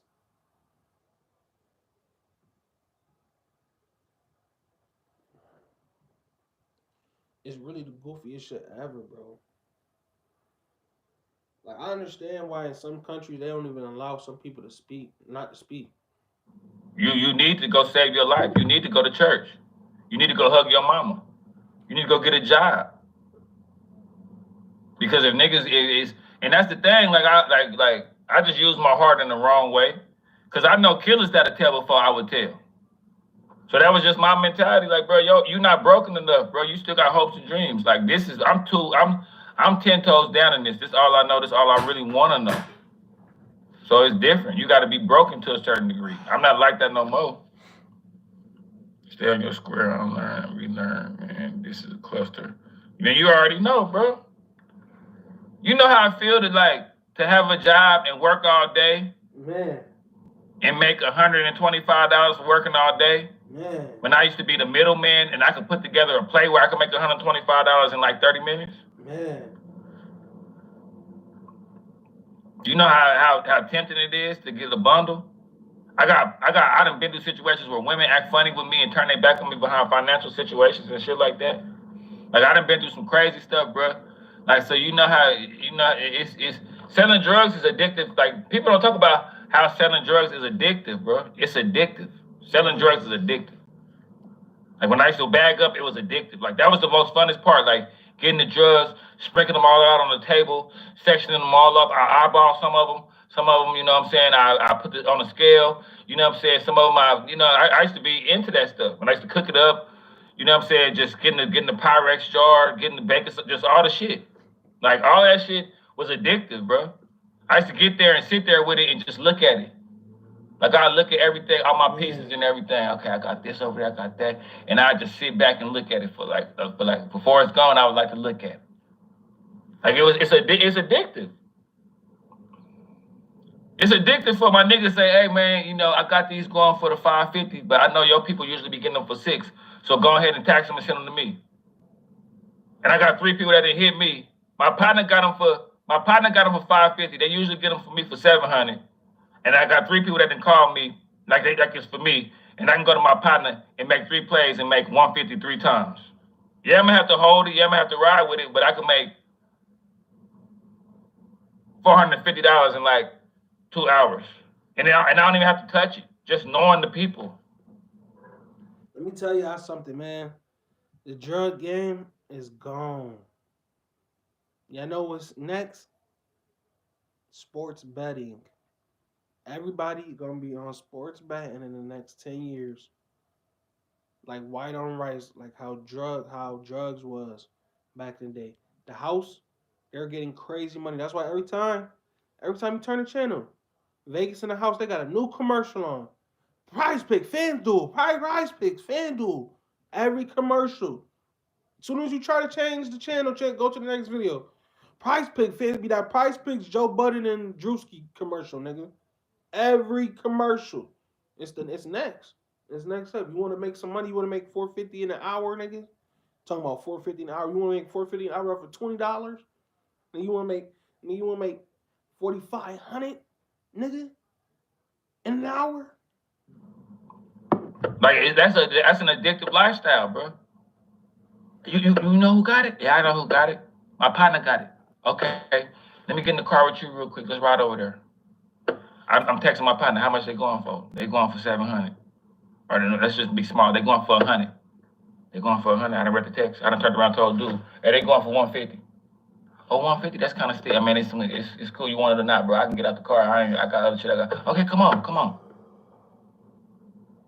Give me my partner got him for 100. I told him, give me 150 real quick. I done ran upstairs, gave my partner 100. My partner don't even know I'm short stopping. He don't even know I'm making $50 off of it. He didn't try to come out the house. Hey, let me talk to him. No. I don't talk to him. They don't like to do it because I don't want them to know that I'm taxing. I don't want him to go tell you he doing it for 100. Then you find out I taxed you. I kept y'all. No, I got it. Whenever you need it, I got it. You know what I'm saying? Like, yeah, bro, this shit is addictive, bro. But if you get the death penalty, I'm pretty sure your partner name gonna be Big Meech Noriega my ass. And you think they always sleeping, but they really got the dope man's lean and they leaned out and you always tapping them like, Ma, Dad, wake up. You know what it's like to grow up in foster care? You know what it's like to grow up in foster care? And your grandmother had to come get you out of the system because daddy ain't there and mommy ain't there because of the game? That's why I tell them young boys, y'all out there scoring points on each other. Nah, them OGs that came home from jail, like Big Meech, proud because they done gave y'all the fentanyl. And 50 Cent, they gave them the TV show to honor them, but they want to dishonor them for being a rat. Not only dishonor them for being a rat, dishonor them for the destruction that you caused in the community. You know, the hurt, the pain. Now these kids is walking around outside, teenagers, angry. They don't know how to channel their energy. I only got 5 lives. That's a damn shame. Killer babies, because they don't know how to deal with the adults. But I tell them all the time, don't take your anger out on that young boy that look just like you that's hurting. That's real talk, bro. I gotta go make the people that answer, the people, the dudes coming home from jail, like Big Meech. Bro, 5-year-old baby, bro. What's wrong with niggas, bro? Is it that serious, bro, that a 5-year-old baby gotta go? Telling you, man. Y'all think y'all live in a third world country, bro. Y'all live in America. People like Trump is watching this and seeing this, nigga. We not the only ones that's seeing this. This not just black people, bro. We not the only ones that live here. There's other people looking at this shit, living here and living in these places that's looking at this shit like, hold on. 5-year-old, y'all killing 5-year-old kids? Like, what do y'all think? I think it's the people on the internet that, we making it hot for y'all. Nah, we not making it hot for y'all, bro. We speaking out against this shit. We tired of this shit, bro.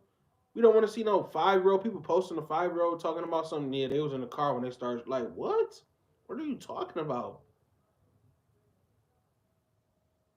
You know what I'm saying? If you really living this lifestyle that these niggas be, man, I'm really living this lifestyle and beef with niggas for no reason. I'm selling a whole bunch of drugs. Trump about to kill my ass, goddamn. Bro, I'm not trying to laugh, but if you really living this lifestyle, bro, you got the police on your ass, and you got niggas in the streets want to kill you. You should not be around your chicks, bro, like that, bro. Like, you should know, like, yeah, bro. Yeah. That's not a good idea, man. It's not, shouldn't be telling everybody where you about to be at and all this other shit. Like, Gunna, like, I'm trying to tell you, Gunna did all that shit. Gunna's dumb. I be seeing Gunna at a show. You be think he be doing something with that big ass security guard in front of him, bro. That big ass security guard, dude. Like, come on, Gunna. You just Gunna. Trying to tell y'all. Gunna. Y'all better stop playing with people. And then it's not even just from the police aspect, going to jail for the rest of your life. Y'all be dealing with people in the streets that's really crazy, that really unalive you and your family. And y'all be arguing with these niggas on the internet every day, and clubhouses arguing with these niggas for nothing, and just be in their face all the time, becoming a target. Like, even if y'all be trying to, oh yeah, that's my bro. You don't know this nigga like that, bro. You don't know this nigga, bro. Every Saturday, this nigga go outside and kill somebody, bro. You don't know this nigga. You know what I'm saying? And some niggas want to do that shit because they see women like that. Because a woman like something, that don't mean that you should risk your life and put your life on the line for it. Because a woman says so, or a woman react in some type of way to something. If you doing that, you a simp, my nigga. That's a simp. Women don't understand. Well, of course, a woman don't understand. All these years, Kevin Samuels then passed away and everything. Women still don't understand what a simp is. A simp is a nigga in the streets. But that's what they like. That's what they like. That's because women like simps. You see what I'm saying? So it's just like, I'm trying to tell y'all, bro. I don't be meaning to get on here and break down the ism and break down the code to y'all and really make y'all understand and wake up from another level. But it's just like that, bro. It's just like that. Take care of yourself. Work out. Go to work. That's it. Mind your business. Don't be out here trying to motherfucking perpetuate this shit, bro. It's nothing to perpetuate. You should be speaking out against this shit. If you're not, you probably on the other side. You probably with the demonic. You probably with a demonic gang. You probably with them. All right, you with a demonic gang? Hey, you know where you about to go, right? You about to go to jail, hell, or hell again. All of that sound like hell to me. So I don't want to be around nobody that's. I can't wait to get to hell. All right, you can't wait to get to hell and jail over there. I want to go over here and try to do something with my life while I have the chance. A lot of niggas don't understand, bro. You just speeding up your life. Homie, if you wanted to speed up your life, that's all you had to say. You know what I'm saying? Go ahead and take one to the head. Because that's what you're really doing when you in the streets, bro. You just saying you speeding up your life. When you see a dude have to give his mama drugs just so she won't go outside and get trains ran on her, just so she won't go outside, and you know what it's like to watch a dude start selling drugs just to stop his mama from being outside?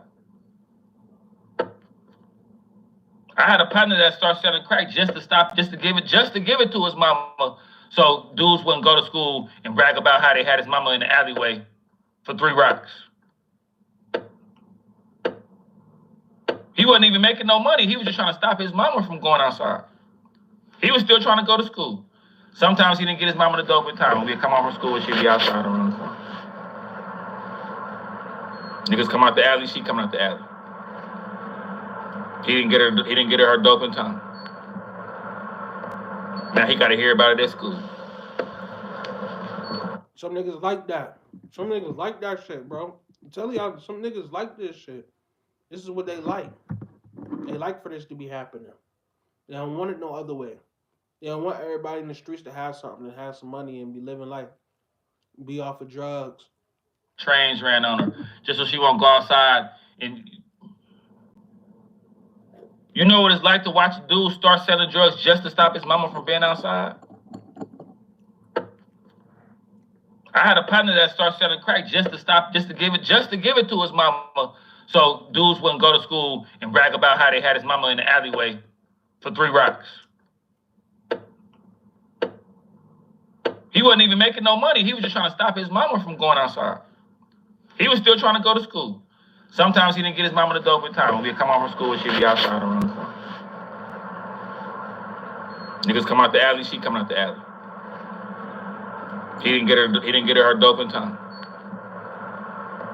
Now he gotta hear about it at school. I'm trying to tell y'all, bro. Have y'all been in a real trap? A trap is not trap. Got roaches, rats. It's dirty, mold, mildew. Home be abandoned. And females are still trying to come in there all cute and try to hang out. Still trying to come in there with their heels and they It's shit. so funny because what I just told y'all, bro. They be so wrapped up in this shit, they think this shit real. Because you niggas go so hard for you niggas be dying over it. So they like, well, it must be real. He dying over it. He going to jail for mad years and the rest of his life for it. It's not real. None of it's real. And the money you see right there, they gotta go use that to go get some more drugs. They're gonna keep doing the same shit. They're gonna keep doing the same shit over and over. Keep on watching over your back, looking over your shoulder until you get arrested. Until the nigga from down the block come and kill you and steal the drugs. Until like it's the same shit over and over and over again. Over and over and over again. Crackhead dying. Goddamn same. Niggas come out the alley, she coming out the alley. He didn't get her dope in time. Now he gotta hear about it at school. I'm trying to tell y'all, bro. Have y'all been in a real trap? A trap is not trap. Got roaches, rats. It's dirty, mold, mildew. Home be abandoned. And females are still trying to come in there all cute and try to hang out.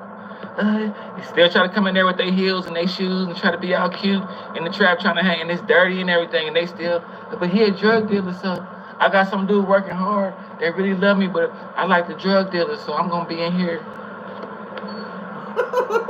Yep. Stupid. She probably with a drug dealer right now because he can give her some money. Mm-hmm. You know how many people throw their family away? How many women cheating on? You know, she knows she could get some money. She knows she could get some drugs. So she's gonna run off with that dude while you go to work. You gotta notice when you working hard as a man out here in America. When you working hard as a man in America, you suck it up, you go to fuck to work, and you know that this bitch. Don't be calling her. Y'all niggas be, bro. Y'all gonna really say my channel red pill after this one. Don't be calling this girl while you at work. Don't be calling that girl while you at work, man. You know that girl smoke weed? You know that girl with her nose or whatever? You know she popping what? Boy, don't call that girl at work. She snorting what with you? She doing strong. But don't call that girl while you at work. And you don't got no money. You ain't giving her no money. She ain't getting no drugs from you, no nothing from you. Don't call that girl while you at work, man. You better not leave her. If you on drugs and you and your girl on drugs, you better not leave her. You know your girl on drugs? I'm talking about drugs. You better not leave her. When we come home from school, she'd be outside around the corner. This is the real story of the streets, man. A lot of niggas feel like this is some niggas only selling drugs so they could get with a female, so a female could look at them and be like, oh, he sell drugs. Woo, he got pounds of weed and all of that. Like some females, they don't get out of that feeling. They gonna live like 60 years, 70 years until they feel like until they understand that don't mean nothing. Until they understand like that's not nothing to really have a personality about. There's people like that don't even want to be known for that. There's people that got whole weed farms, don't even want to be known for that. Don't even bring it up, don't even tell nobody. But here you go, oh man, I got a pound of running from police and shit looking stupid when you could be doing it legally and all types of shit like.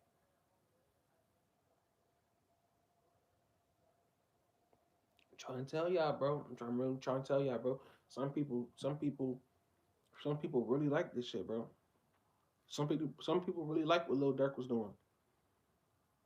King Von was doing. Like some people really like this shit. They feel like you wrong if you saying you shouldn't just be killing people for no reason from the hood, and black people should live and prosper and come together and make sure we all get our money back from reparations because we didn't get paid for 400 years of slavery. Our literal family members, like, it's black people that don't even know their timeline. We don't know. They don't tell us. They got all the information though. They got it. They just don't tell you. Because if you was to ever figure out and find out that you was really Deuteronomy chapter 28, the whole chapter, not even just verse 68. Niggas come out the alley, she coming out the alley. He didn't get her dope in time. Now he gotta hear about it at school. I'm trying to tell y'all, bro. Have y'all been in a real trap? A trap is not trap got roaches, rats. It's dirty, mold, mildews, home be abandoned. And females will still try to come in there all cute and try to hang out. They still try to come in there with their heels and their shoes and try to be all cute in the trap trying to hang, and it's dirty and everything, and they still, but he a drug dealer, so I got some dude working hard. They really love me, but I like the drug dealer, so I'm gonna be in here.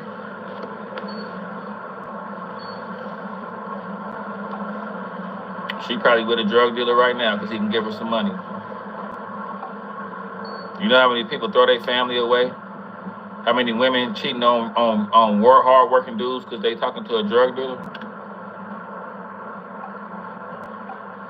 Ready to leave her family for a drug dealer. That nigga got four different women. Like I didn't learn, bro. I didn't learn the hard way, bro. Being a square is hard, bro. Like, you know, trying to do the right thing as a square, bro. It's tough, bro. You got to be real selective when you're a square. Like the people who you choose to be relationships with, just all that stuff, bro. Because a lot of stuff I done went through being a square, I might as well have stayed in the streets, bro. But see, that's the devil trying to trick me out of my mindset. Trying to trick you out your spot, brother. You got to beat the stress even after you beat the odds. So even after I changed my life, it don't mean I'm still running the good people. Y'all don't let people in the streets make it seem like what they doing is the cream of the crop. Like what they doing is a whole bunch of bullshit that don't got nothing to do with nothing. It don't got nothing to do with nothing.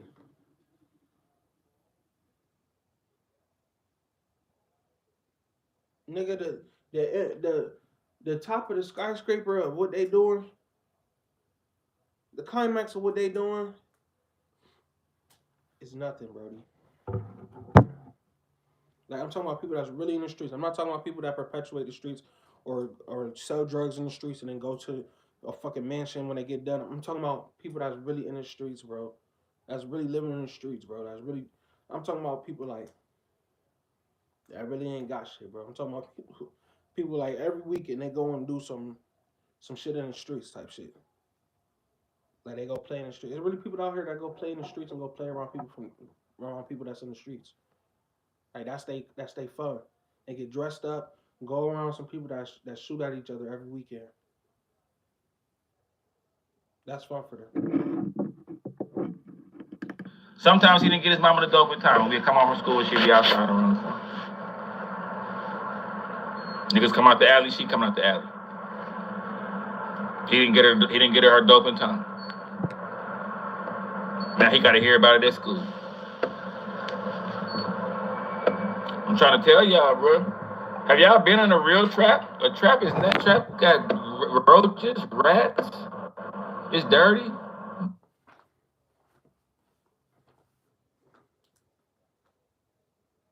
Mold, mildews, home be abandoned. And females will still try to come in there all cute and try to hang out. They still try to come in there with their heels and their shoes and try to be all cute in the trap trying to hang, and it's dirty and everything, and they still, but he a drug dealer, so I got some dude working hard. They really love me, but I like the drug dealer, so I'm gonna be in here.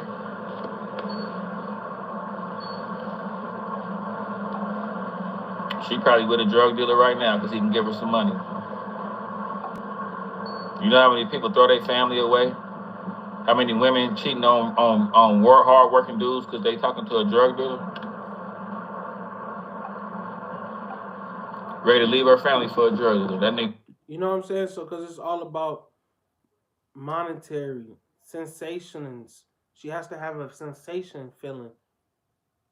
So building something with somebody else, like I'm telling y'all, bro, women don't want to be with y'all while you're building.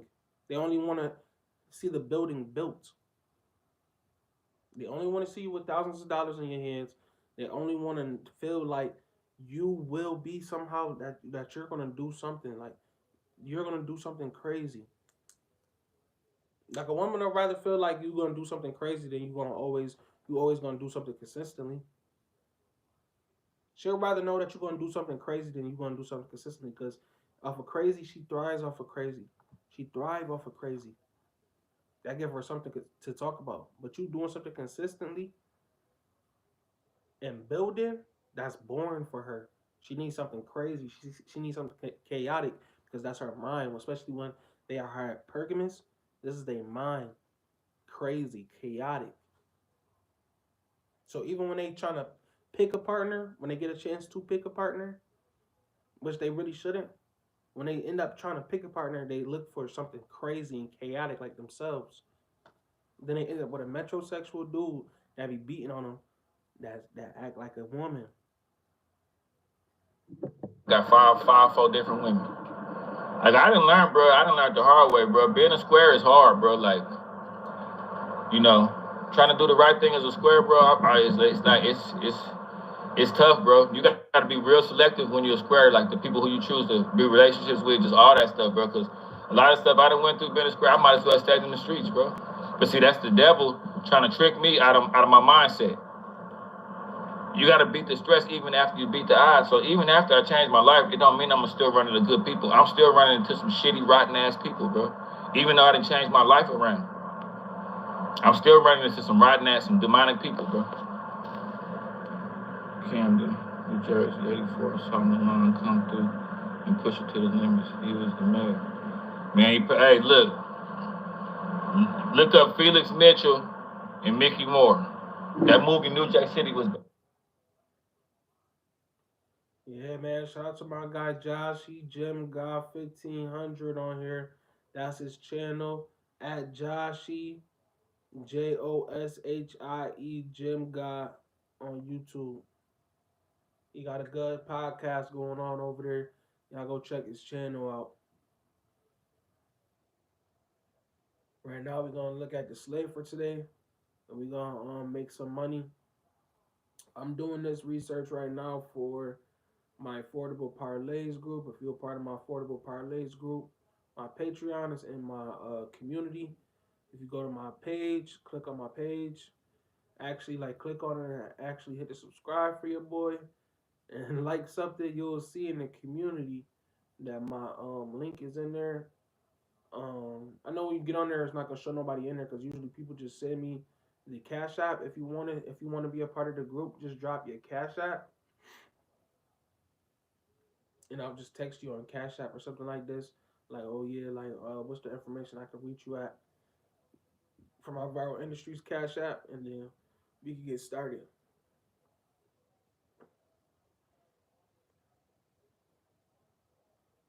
I don't know why I just typed in this dude name. It's not what I'm looking for.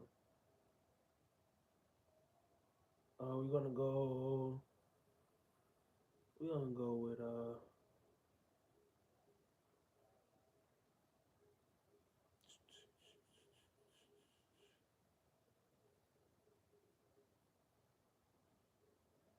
trying to pull up these sports picks, y'all. Hold on. These lineups.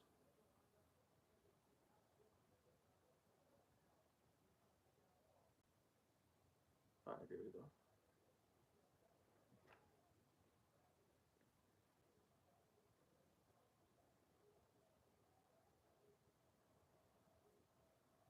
We're gonna start with college. I bought the team, Kevin. I bought.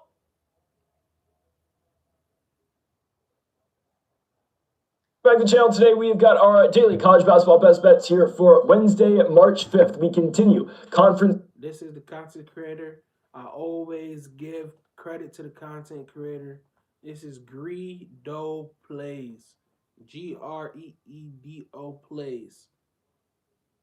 Tournament play along with other regular season. Let's make a parlay, y'all. Let's get some money, y'all.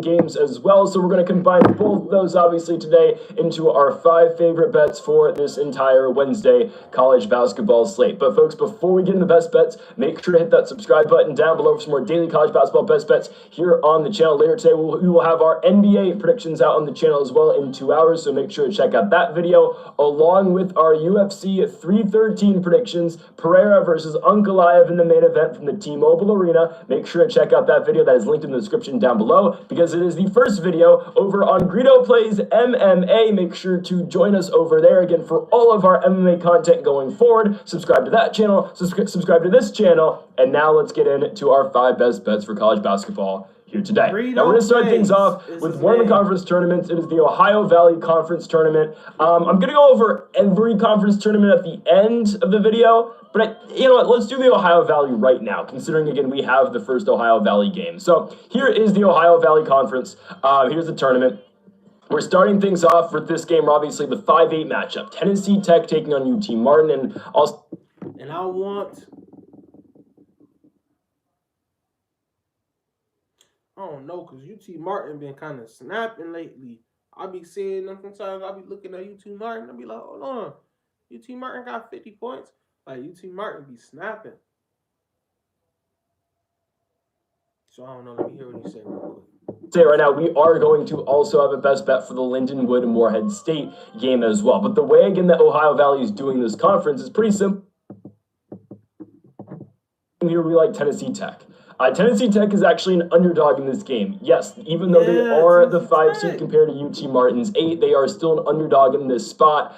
I'm okay playing it. I do think that Tennessee Tech is the better basketball team.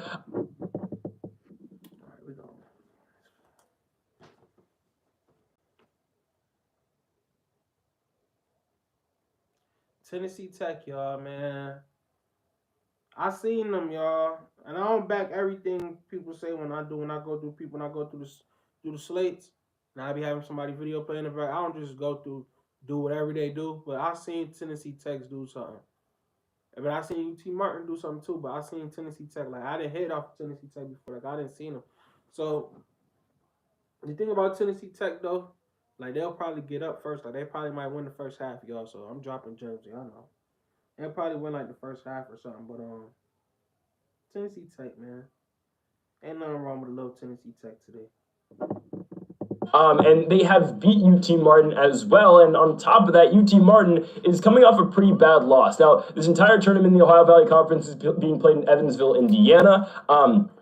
But UT Martin's coming off a really bad loss to Morehead State. Now, again, we will get to Morehead State basketball at the very end of the video as the final game we're going over today when they take on the 6-seeded Lindenwood squad. But that's a bad loss, all right? This UT Martin team puts up 47 points in their loss to Morehead State, a team that is at the very bottom of this conference.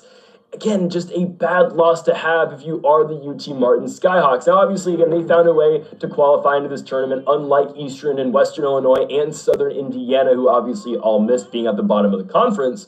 But UT Martin has not been playing good basketball. They've lost three out of 4 games, with their losses being to Tennessee State, to Tennessee Tech on the road, the win over the Screaming Eagles of Southern Indiana, but again, that's the very bottom of the Ohio Valley, and then again, that loss to Morehead State. Tennessee Tech's beat this team twice this season, once obviously at UT Martin, once at Tennessee Tech. The first matchup at home for UT Martin, they lost by 4, 89-85. The second matchup, obviously in Tennessee Tech won it 71-66.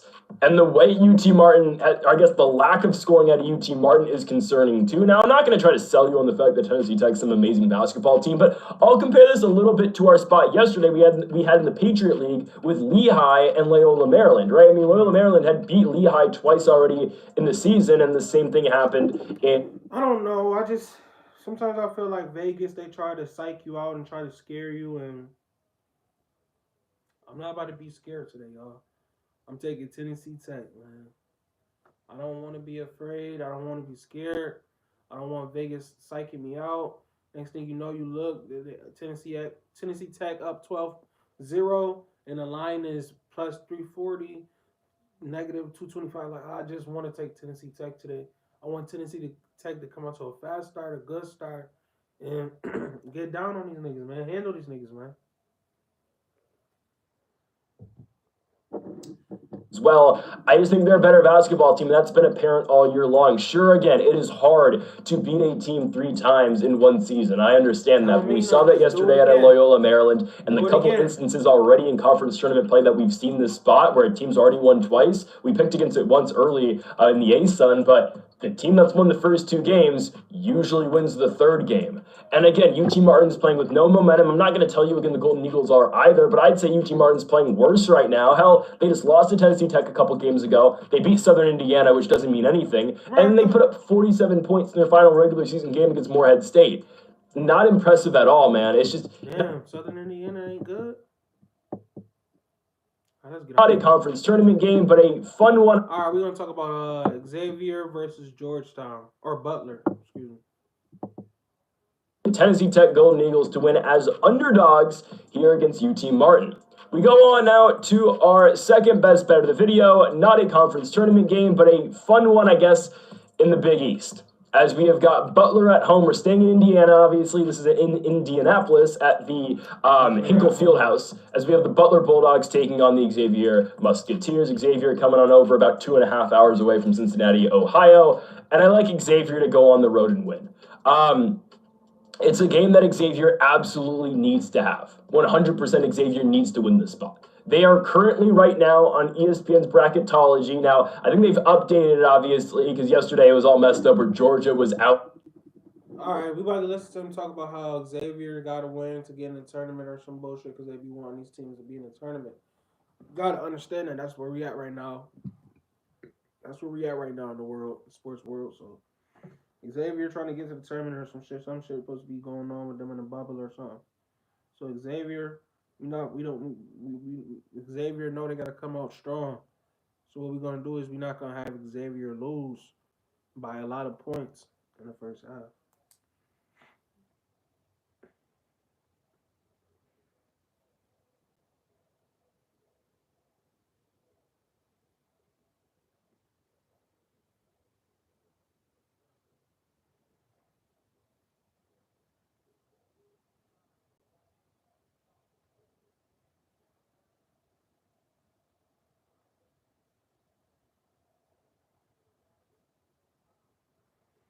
So Xavier, like if you want to take them to win by a certain amount, take them. Look, first half, you'll probably do good by them not losing by a certain amount.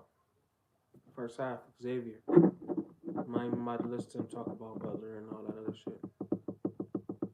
Because Xavier is supposed to win this game by 20.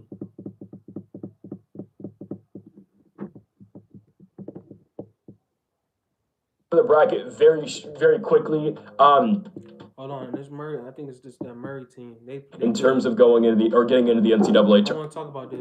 Go on now to the Summit League tournament. I guess we'll go over the bracket very quickly. This is the. Who are you texting? They put a long ass commercial on my shit. Now that's Kansas State. That's Kansas State and somebody else. I don't know why I said Murray. Kansas State. I know they've been giving niggas that belt though.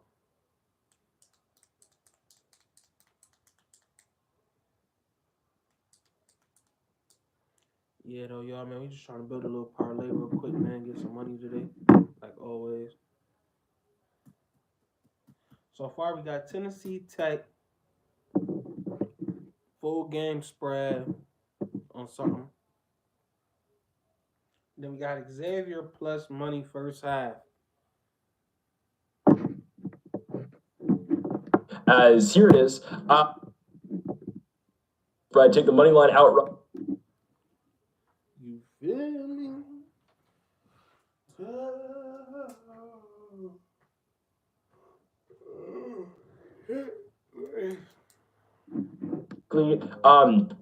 This is the only game today in the Summit League tourney, as here it is. Here's the bracket. Again, this is the 8-9 matchup between Kansas City and Oral Roberts. As you can see right here, these are the only two teams who have to play in the play-in round because the 7th seed being Denver is automatically in. So again, 9 teams in the Summit League. This is the play-in round. The winner will take on the Omaha, Nebraska Mavericks, who actually are not favored to win this tournament. I believe it is I want Kansas City. I think it's. Should I take Kansas City money line? Yeah, I'm gonna take Kansas City money line. It's just sometimes you can't. Butler be all right, but I just don't like them today. And I know they're gonna do good. Butler gonna do good, but I'm gonna take Xavier. I'm gonna be a rebel. You know, I'm a rebel, Jason. I'm against all of that, so I'm gonna take Xavier at in no away game. I'm gonna say that they go in there and don't lose by more than 6 or 5 points in the first half. So in the first half, they're not gonna be losing by 6 or 5.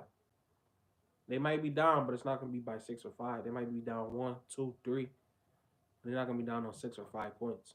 Xavier, and I got Tennessee Tech. I got they spread. It might be plus money. You feel me?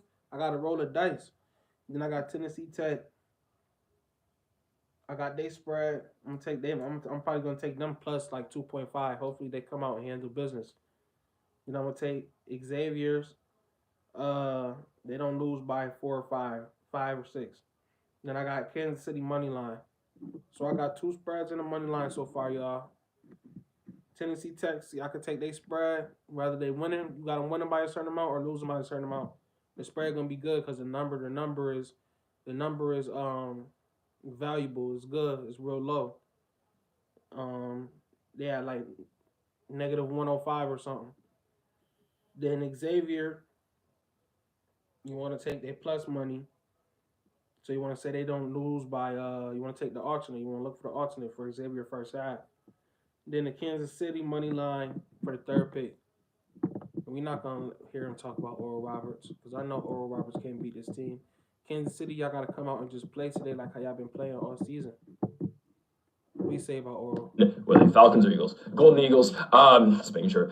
Max Asmus's alma mater, obviously, before he went to Texas. Anyways, they were nasty that one year, but they lost at Oral Roberts 73-67. It's fine. Again, that was the second matchup on the road for Kansas City. Now, the Summit League tournament has always been played over in Sioux Falls, South Dakota. It is still being played there. That's what's given the Jackrabbits a pretty big. And again, every school is kind of relatively close to Sioux Falls, but obviously the Jacks and the Coyotes have a major advantage with that being with the tournament being in their home state. And usually the Jackrabbits get a huge fan base. You know, usually get a huge crowd. Obviously, come out to their games.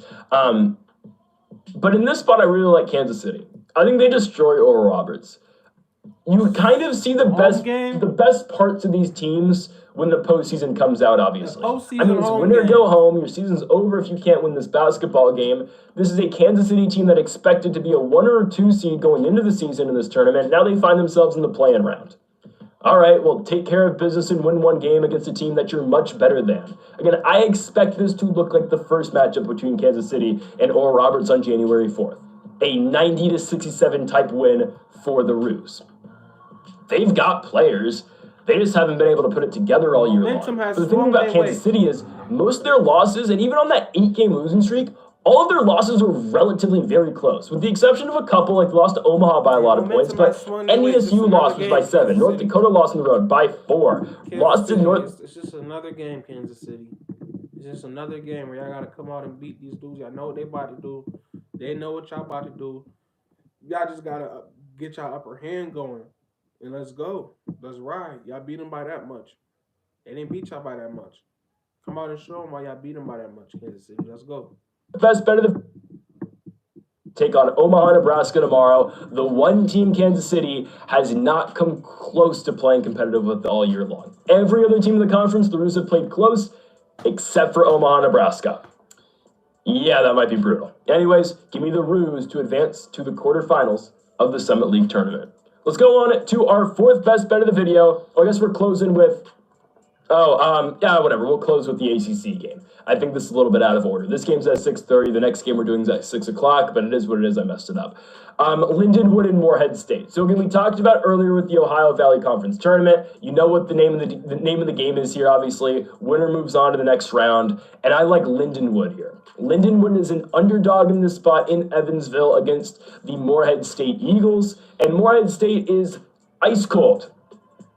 Lindenwood's not much better, but Lindenwood did look, again, slightly better than Morehead State did down the stretch. And they own a victory over Morehead State more recently than Morehead State has a win over them. Now, they played twice, obviously. First matchup went to the Eagles by 17, but the second matchup a couple weeks ago, Lindenwood won by 13 points. So Lindenwood going into this tournament has won 4 out their last 6, starting with their victory over Morehead State, a win against Southern Indiana, a huge win on the road against Little Rock, back-to-back losses to Southeastern Missouri, who's the likely favorite to win this tournament, a loss at Western Illinois, who was a tricky team all year long. They didn't make the tourney, but they were a tricky squad, and then a win in their last game over a team that we picked earlier today in the Tennessee Tech Golden Eagles. Now, for Morehead State, this is a squad at one point in time in the Ohio Valley. They were 9-2. They were 9-2, and they were looking like they were potentially going to win the conference in the regular season. They then proceed to lose 8 straight basketball games. They just won their last game, their most recent game, against UT Martin. That was their first win since January 28th. Again, ice cold. And that's ultimately why we picked against UT Martin as well. Again, this is a Morehead team that has not been able to win, and they just... Another scaring, like another, we're trying to scare you line. Lindenwood, they're not going to lose to this team by more than 6 points. So, yeah, Lindenwood take care of business. These dishes. We'll come back for that last game.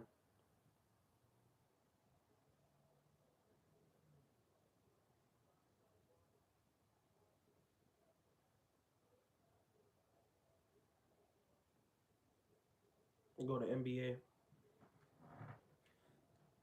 We're going to talk NBA. Don't worry, we're going to talk NBA.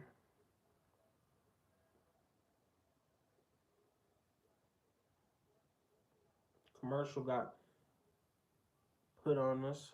Another commercial they threw at us. So everybody let us skip.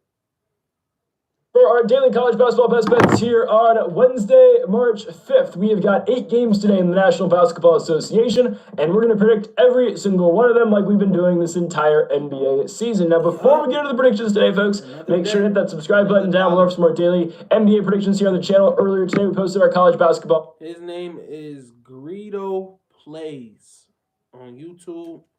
I always give a shout out to the content creator I'm reacting to. We reacted to Josh E. Gym God 1500 earlier in the channel chat. So if y'all want to go back and look at these people's videos, might even post them in the description. If you want to come back and watch on the replay and say, "Oh, who video was that?" The first one was Josh E. Gym God 1500, and this is Greedo Plays we're reacting to. And we're going to talk about the Portland versus Boston Celtics game today. Portland's at Celtics. Basketball Association. We start in Boston, Massachusetts. For the Boston Celtics and the Portland Trailblazers. Boston is a 10.5-point favorite in this game, and I told you yesterday we would wait to talk about the Portland Trailblazers and their potential of now finding a way into the Western Conference play-in. It's a possibility now. 100%. Portland has won 5 out of their last 6 games. They are 28-34. They only find themselves now 3 games out of the play-in, 4 of the Dallas Mavericks. All right, y'all. Y'all, don't be mad if Boston lose today, man. This game means nothing to the Boston Celtics. This game means everything to the Portland Trailblazers tonight. This game means nothing. I'm talking about this game means nothing to the Boston Celtics today. This game means everything to the Portland Trailblazers. I'm pretty sure Greedo going to try to pick them somehow, but y'all, you want to take Portland somehow today. You want to take Portland some type of way today in your parlays. You don't want to just have Boston everything, because this game means nothing to Boston tonight. And if Boston want to come out and lose tonight, nobody's going to give a fuck except Portland. They're going to be, that's like their Super Bowl tonight. So they got to beat Boston tonight because they're moseying their way into the play-in, into the playoffs, and Honestly, I kind of like Portland. I think they're kind of good. You know what I'm saying? That's kind of like my dark horse team, and I think they could win tonight. But it's definitely possible with Kyrie Irving being out for the season now, Anthony Davis likely getting shut down for the rest of the season too. So many question marks around the Dallas Mavericks. We've probably seen Kyrie Irving play his final minutes as a member of that team, and now the door is wide open for Phoenix and Portland. Now, sure, Phoenix is probably still the favorite to get there, but Portland's been playing some really Y'all, I don't care about Phoenix winning last night either. Phoenix is ass. harder than Phoenix and Dallas is for that matter too. And obviously that starts tonight Don't believe because the in Boston Phoenix. Celtics are on the schedule. Boston is likely going to win this basketball game. I'm going to take Portland plus 10.5 though. That's the pick for this So why game. are you see? There's Look, no see, value look, obviously see, in look. Boston. See, you want to take Portland 10.5, but Boston's going to win. How do you know Boston is going to win? You don't know these teams are going to win. Boston will lose this game. Nobody will care. Everybody be like, oh, that's Boston. And people that had a plus 10.5 be like, oh, I had a plus 10.5. Like, it's either Boston. Look, you want to take. Look, let me tell you something, man. You want to get out this game early. You don't want to have a 10.5 on this game because if Boston wins, Boston's going to win by a lot.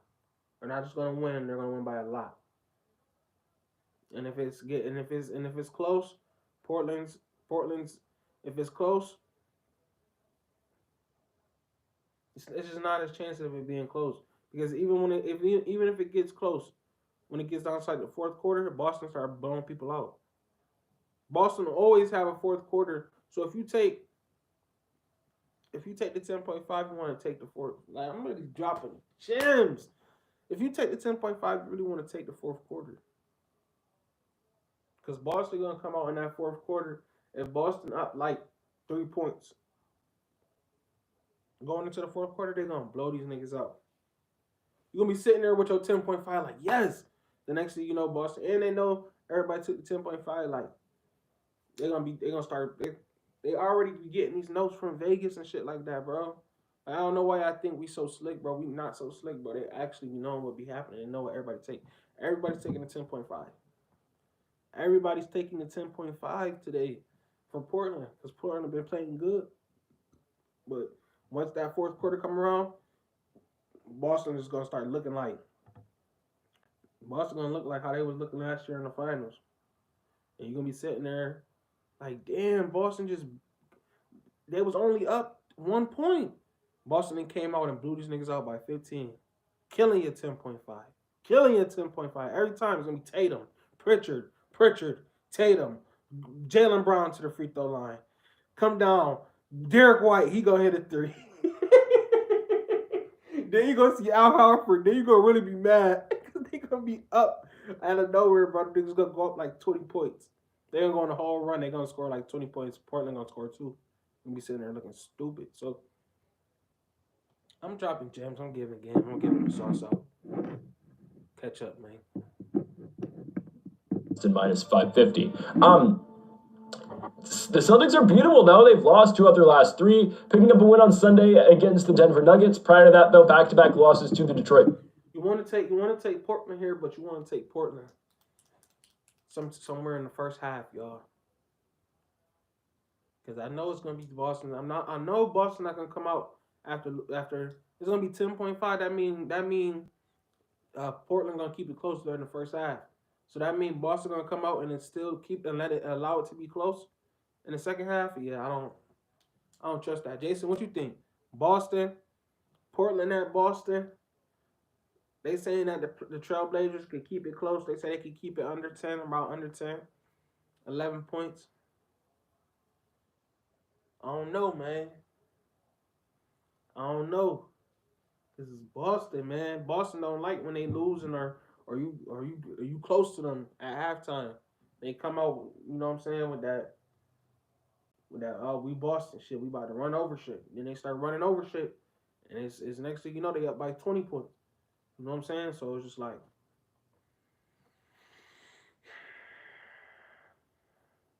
that's the first halfer.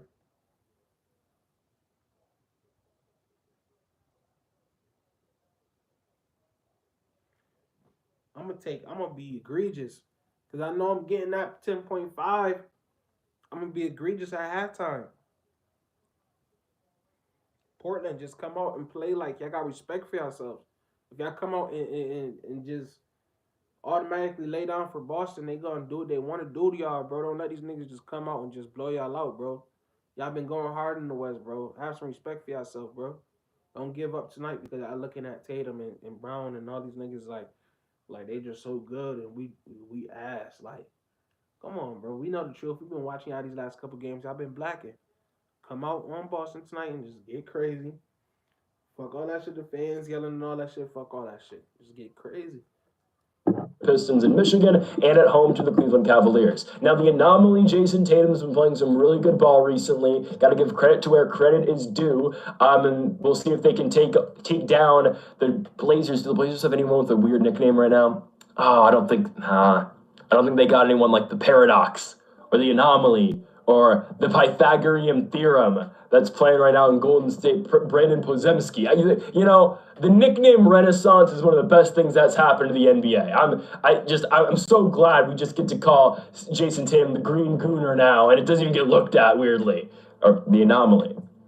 Anyways, Portland plus 10.5. Here's the pick. This team has been playing great basketball. They are able to stay in games. A win on the road in Philly Monday night, second half of a back-to-back. They were very competitive on Sunday against the Cleveland Cavaliers in Cleveland. I think they're going to be very competitive in this game too. I get it. Donovan Mitchell didn't play on that game on Sunday against the Blazers, but I think Portland's able to stay in this one with Boston. The way that they've been playing, the way that the Celtics have been playing, and everyone right now is on the injury report for Boston. Every guy in their starting lineup is questionable for this game. So let's start with Derek White. Derek White's probable, so whatever. Peyton Pritchard off the bench is probable. Okay, Jaylen Brown, questionable with an illness. Jason Tatum, questionable with a shoulder injury. Drew Holiday's not playing. He's doubtful with the finger injury. And Kristaps Porzingis is doubtful with an illness. Look, if I'm Boston, I'm pulling my starters. I don't care about beating you right now.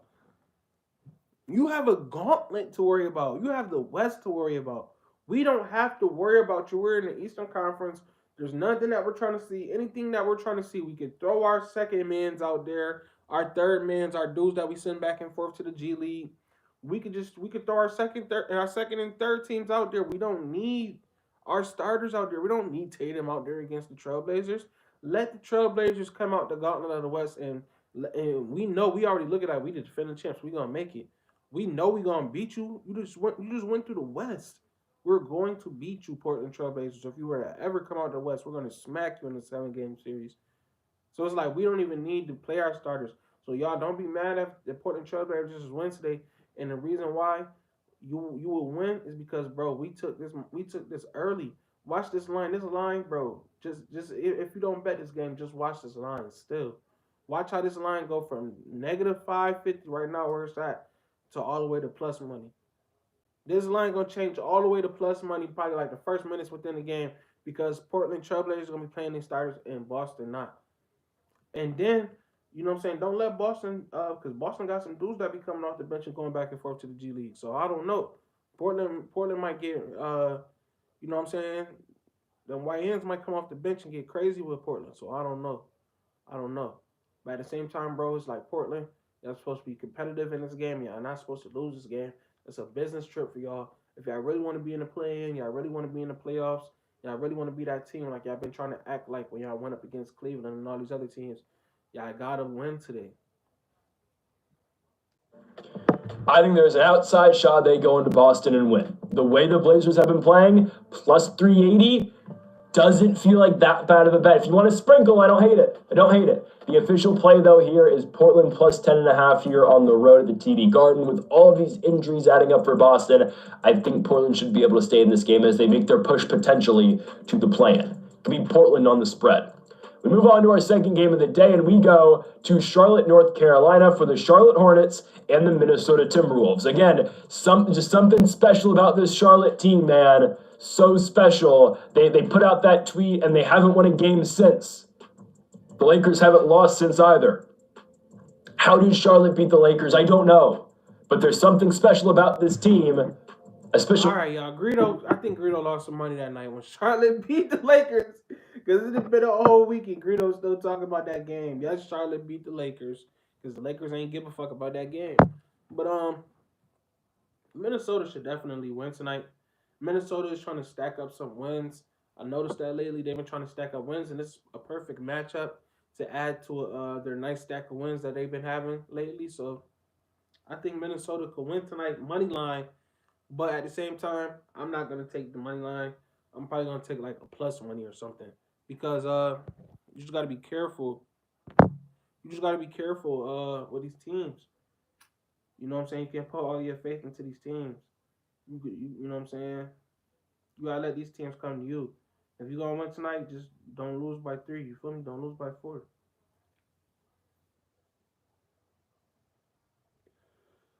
So I definitely like a Minnesota plus buddy spread. You feel me? Kind of ass. Anyways, they lost to the Warriors on Monday night, as expected. You know, Miles Bridges, has been playing good ball. 38 points in the loss to Golden State. Melo's obviously kind of hurt, but he's just playing through it for now. Again, I expect him to get shut down in the upcoming weeks. I think Melo's hurt. He's playing kind of hurt, I think. He's not playing like he was at the start of the season.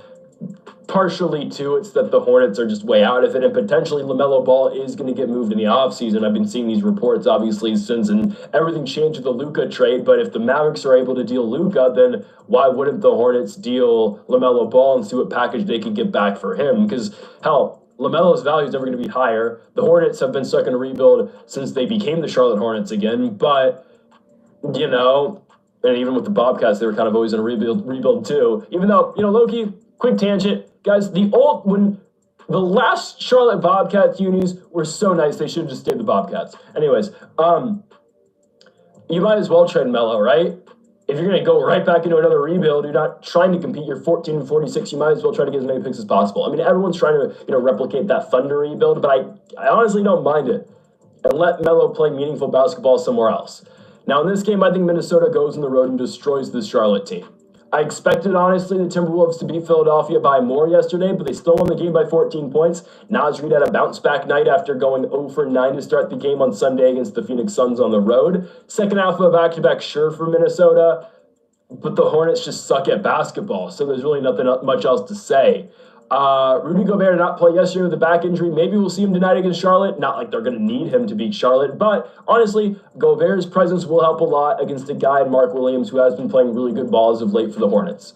Injuries or not, Mark Williams is still a very good basketball player when he's able to stay on the court. So if Gobert is playing for Minnesota, that is only going to help them. Only real injury on the Hornets report today is Yusef Nurkic with being probable due to a lower back injury. So, okay.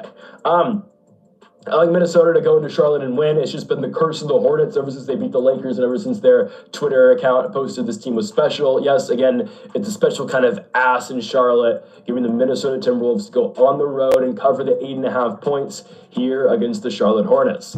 We move on to our third day, and we go to the LeBron James Bowl as the Miami Heat take on the Cleveland Cavaliers. Well, obviously, LeBron's a Laker now.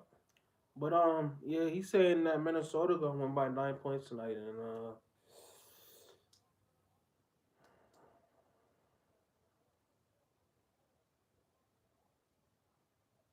I don't know if I can take that, man.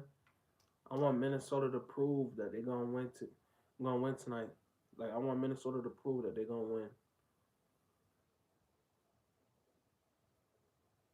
Cause Charlotte got with the Lakers. I know people saying, "Oh, it's LaMelo, his dad, and he's back in California." Listen. He said Cleveland. Cleveland. All right, let me get to this game, man. Because I'm ranting about the Timberwolves. Because the Timberwolves, they didn't disappoint me some nights. It's a special kind of ass in Charlotte, giving the Minnesota Timberwolves to go on the road and cover the 8.5 points here against the Charlotte Hornets. We move on to our third game of the day, and we go to the LeBron James Bowl as the Miami Heat take on the Cleveland Cavaliers. Well, obviously, LeBron's a Laker now. Laker legend, played on the Lakers for longer than, his two stints. Well, the first stint or the second stint in Cleveland and the full stint. We don't talk about LeBron. Miami Heat versus Cleveland, man. Who y'all got? Jason talking about Cleveland. championships with the Lakers than he, than he did with the Cavs, and the same amount that he did with the Heat. Just saying. He's got 3 more years in Los Angeles now with Luka. Just saying. Anyways, we're taking the Cavs to dominate Miami tonight. Yeah, the Heat are coming off a win. They beat the Wizards. Whoop-de-doo. Don't care. Cleveland's going to kill this basketball team. The Cavs are coming off a win in their last game yesterday against the Chicago Bulls on the road. They won that game by 22 points. Donovan Mitchell puts up 28. Yeah, Chicago is very injured. They didn't have their star player, Josh Giddey. I can't believe that's a statement we're saying now, but it's true. Chicago didn't have a very influential player in Giddey. And Cleveland took care of business, obviously, right? Winning the game and destroying the Bulls. Second half of back-to-back, they return home to Cleveland. It's so crazy, but Cleveland lately, I know Cleveland, I think he said like Cleveland to win this game, or what did he say? He be speaking so fast. Wolves look absolutely good against the Suns, but I think the Wolves have been playing good lately, and I just feel like sometimes they just let us down. And Nas reading that game, he kind of let us down. He didn't have any shots. He didn't make any buckets, so it's kind of like, are they consistent? Are they going to be consistent? Are they going to be that team? You know what I'm saying? One of those better teams in the West, or are they going to fall off? But I think tonight they do definitely stack a window against who was they playing against? Somebody they're supposed to beat Charlotte. Cleveland. Cleveland, yeah, we talking about Cleveland right now. But he's just kind of saying like Cleveland's going to win. But Cleveland, what I was going to say about Cleveland was Cleveland has been losing first in the first half and losing some of these games. Like I think last night, who was it, like the Raptors or somebody? Cleveland was losing. Cleveland was losing. Cleveland had to go like the overtime or something one of these past games. Like I think it was yesterday or the other day. Cleveland had to go to overtime. Cleveland had to come back and everything from like 16 points, 13 points.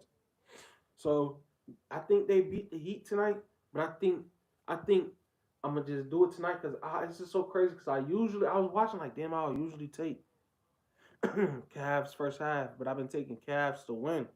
I've been taking a big. I've been taking that big minus 500, 600 some of these games.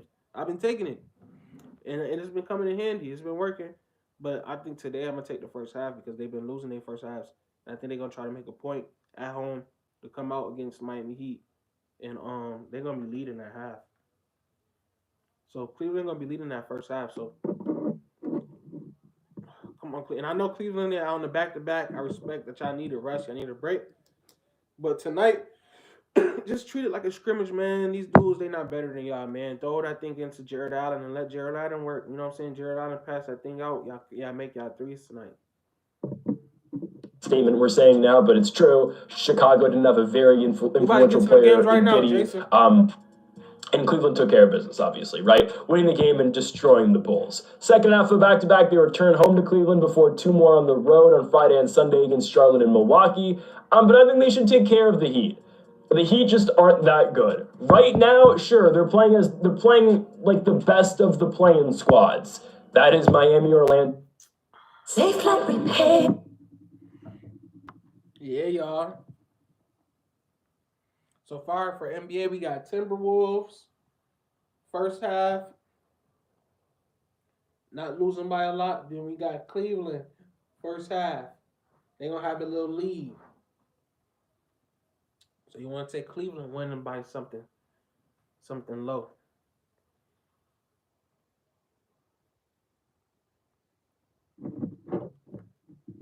All started in le Sud. Damn, bro. Y'all just said I'm skipping. In Chicago, even if we want to count the Bulls, I don't know. But yeah, out of those squads, Miami is playing like the best one of the bunch. But regardless, I think Miami's ceiling this year is the 7 seed. And they get out the play-in, and they got to play Boston in the first round. Well, Jimmy Butler's not here anymore. The team's not going to automatically turn up and beat Boston. If you smash that like button, I appreciate you, man. We're going to build us a little NBA and college parlay right now. Some good picks, man. You can break these offensive picks. You can take them straight. You can do whatever you want to do with them. You can say, fuck that nigga, I'm going to fade him. You can fade him. I don't care. But we're going to go through some picks, man. Some sports picks, some parlays. Salute y'all. Appreciate y'all. Everybody that hit the like button. Everybody that tunes in. The Voltron crew. Salute the Voltron crew. The Viral Industries crew. I appreciate all of y'all. Hawks and then losing the second one to the Magic. I could easily see it. Cleveland's going to kill this basketball team. The Cavs are on a huge winning streak, right? They've won now, 11 in a row, dating back to February 5th, where they went to Detroit and won. This team's on absolute fire right now with their 3 All-Stars, Mitchell, Garland, Mobley. Mobley didn't play yesterday, but I would assume he's going to play tonight. If he didn't play the first half of a back-to-back, he's likely going to play the second half on national television against the Miami Heat on ESPN. So again, he was only out yesterday due to rest. I think Mobley's playing tonight. It just makes the Cavs that much more dangerous. They're such a high-scoring team. They're such a tough team to deal with because of their high scoring and the pace they play with. I easily expect the Cavaliers to win this basketball game, and with the line, 10.5. I appreciate y'all. I don't know if I went out for a second. I was speaking and then it said I had to reconnect. But I was just saying I appreciate y'all, man. Everybody that be in the chat with us in 1500 chat and shots chat. Everybody, you know what I'm saying? The Voltron crew, the VI crew, Bus Life crew, anybody that came over, you know what I'm saying? I appreciate you for real. We're building a parlay right now so far for NBA. We got Timberwolves winning by first half. They're gonna be winning by something, but I took them to be losing by only 4 points if they do lose the first half. Timberwolves, so I took the spread. And then Cleveland, I got their first half spread, them winning by like 2.5, I'll take, or 3.5 or something like that. Or them just winning outright the first half, or winning the first quarter spread or second quarter spread. You know what I'm saying? Them is good picks too. So I think Cleveland gonna come out and win the first half, and they'll make a point to win the first half because they've been losing first halves lately and been trailing, and I don't think Cleveland want to make that a habit. You know what I'm saying? Them being what is they, the number 1 team in the East right now? So I think they come on and make a point against the Heat tonight. Then I got some college picks. I got Tennessee Tech spread, full game spread. If you want to take them Tennessee Tech's full game spread, I'm probably gonna try to take the alternate there. I'll say they won't lose by 4 or 5. Then I'll take Xavier. I said they're not gonna lose the first half by 4 or 5, 3 or 2. You know what I'm saying? I'll probably take like 0.5. You know what I'm saying? Just to be funny, because Xavier, y'all supposed to come out and beat Butler today. Y'all are a better team than them. Come out and beat them.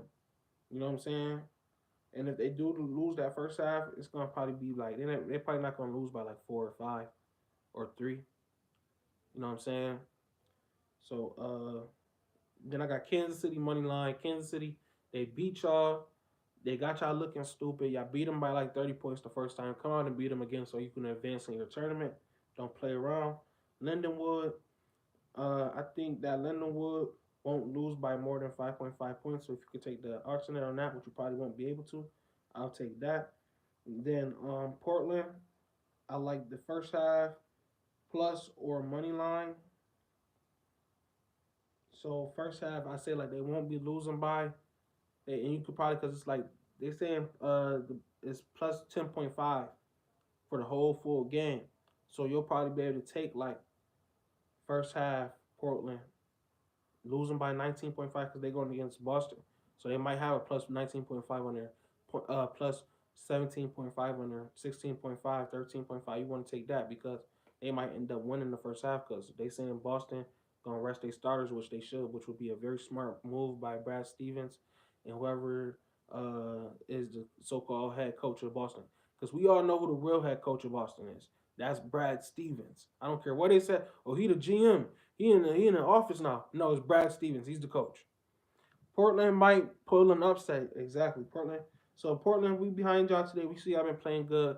Go out there and prove yourself like you was proving yourself against the Cavaliers. Timberwolves, first half. I said they're not gonna lose by too much. They're probably not gonna lose by more than 2.5 in the first half going against Charlotte. LaMelo is probably not gonna play. Even if LaMelo does play, Anthony Edwards, all of y'all, come on, man, lock up, lock in. I need to stack wins. Y'all have to get in the groove of winning, get in the groove of beating teams you're supposed to beat. Because when y'all get to the playoffs, y'all was weak last year when y'all got to the playoffs. Y'all don't got capped this year. Y'all got to go to the playoffs knowing like, all right, this is how we gonna win. Y'all got to have a winning formula. So I think they put it together tonight, and they've been winning lately. They've been looking good. And I feel like they just put it together tonight, man. They starting to put together a little winning formula. You know what I'm saying? Let's see it tonight against Charlotte. You know what I'm saying? That should be like a scrimmage for y'all, Timberwolves. Y'all playing the West. Cleveland, first half. They should win the first half by like more than 3 points. They should win the first quarter probably like more than 3 points. Second quarter, same thing. You could them is all good bets. The second quarter they might lose because the Heat might get the second quarter. So you might want to take the first quarter or the first half. You probably be best taking the first half. So right now we had Jazz, Wizards. Jazz and Wizards. Portland upset, man. We hoping, Jason. To win and dominate. All right, here we go. Jazz, Wizards. The day, and we go to Washington, D.C. for the Washington Wizards and the Utah Jazz. The only game today with absolutely no playoff implications. Washington at home. Yeah, I actually think Washington covers the 4.5 points. The Jazz injury report. Oh my goodness. All right, guys. The Jazz are so obviously tanking, it's actually insane. Like, this is the most clear capture the flag game plan I've ever seen. Because they know they're playing another bad team in Washington. Let's look at the records, right? Utah's 15-46. Washington's 11-49. Utah needs to gain 4 games on Washington in terms of losses. They want to have the best odds for the lottery. They did this against the Pelicans. They rested everyone against New Orleans. This is what they're doing here against Washington, too. They are trying to bait the Wizards into winning a basketball game. So let's read the entire Jazz injury report tonight. Jordan Clarkson ruled out the foot injury. They're not even saying these guys are questionable. They're just ruling them out. Clarkson out, foot injury. Kessler out, rest. Markkanen out, back injury. Sexton out. Washington Wizards. Washington Wizards. Yeah, Jazz versus Wizards. And it's so crazy because Washington... I'm not even about to go down the rabbit hole. Washington Wizards. Y'all supposed to win today. So I'm going to take y'all full game. I'm going to probably get something good, too. Because it's negative. It's only really negative 200. It's really not too much. I'm going to take Washington Wizards plus 4.5 or plus 6.5. So I'm going to give y'all some points, Washington Wizards. But Washington Wizards, y'all supposed to win this game tonight.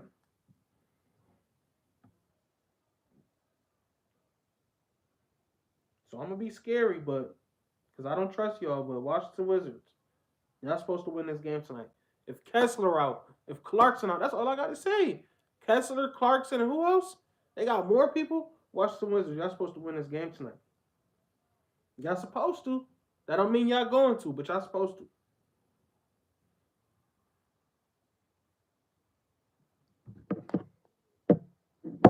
Deontay George, Cody Williams, KJ Martin, and Kyle Filipowski.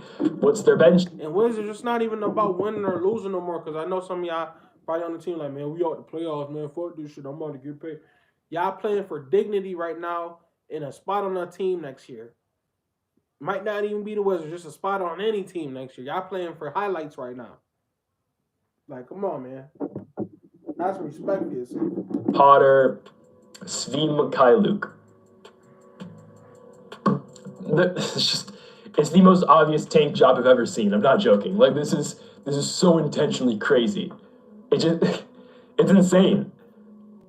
Because they actually played their guys against Detroit. Like, they played Kessler against Detroit. Because they played New Orleans and Detroit in back-to-back games. Now, obviously, they knew they were going to lose the Pistons. But they knew if they played all their guys at home against the Pelicans, they'd have a chance to win. So that's why they didn't play Kessler. They didn't play Sexton. They didn't play Collins. And they lost to close games. If those guys would have played, yeah, they probably would have won. It's just such a joke. I mean, Filipowski scored 25 in their last loss, but yeah, obviously they're going to lose to the Wizards. They'll probably be a blowout. The first blowout win of the Wizards season this year. Are the Wizards trying to out-tank them? Kind of, actually. No Brogdon, no Sadiq Bey, no Keontae George, Rashawn Holmes questionable, no Jordan Poole. I mean, this is the definition of a takeoff.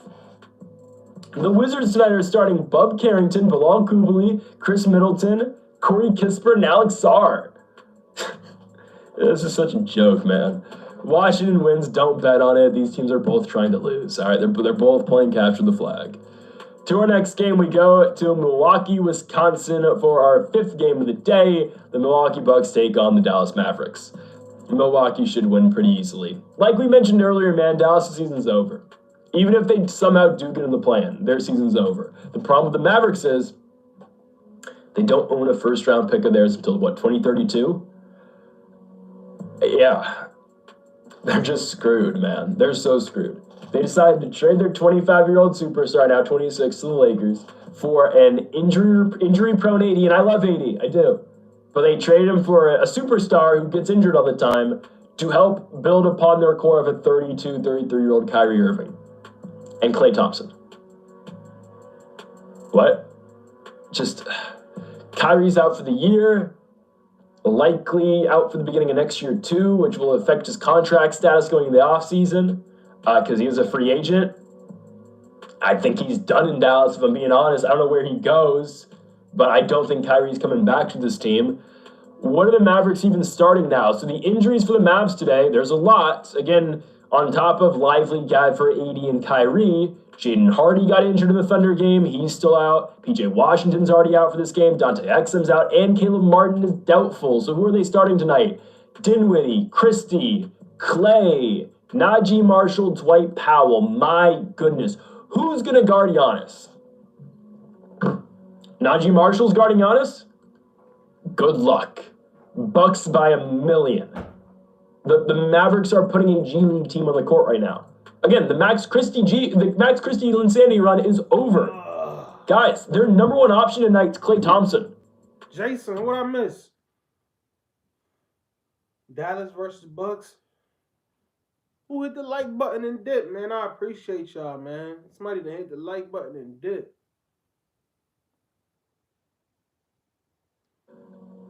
Yeah. They're just screwed, man. They're so screwed. They decided to trade their 25-year-old superstar, now 26. Yeah, I like the Bucks. I like the Bucks to beat up on them. For Luka. Bucks, do it for Luka. Do it for Luka, Bucks. Nobody likes the Bucks now. Everybody's mad at the Bucks because Kyrie got hurt, and now everybody on the team hurt, and nobody likes Dallas no more. Last year, everybody loved Dallas. Yo, Dallas was the talk of the town. Everybody loved Dallas last year. No, nobody likes Dallas. So, I don't know. I like them either. I like the Bucks. I like the Bucks, baby. Everybody get a bucket, too.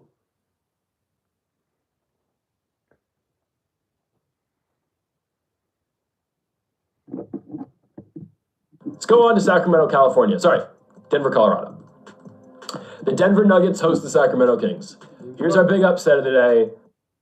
Wait a minute.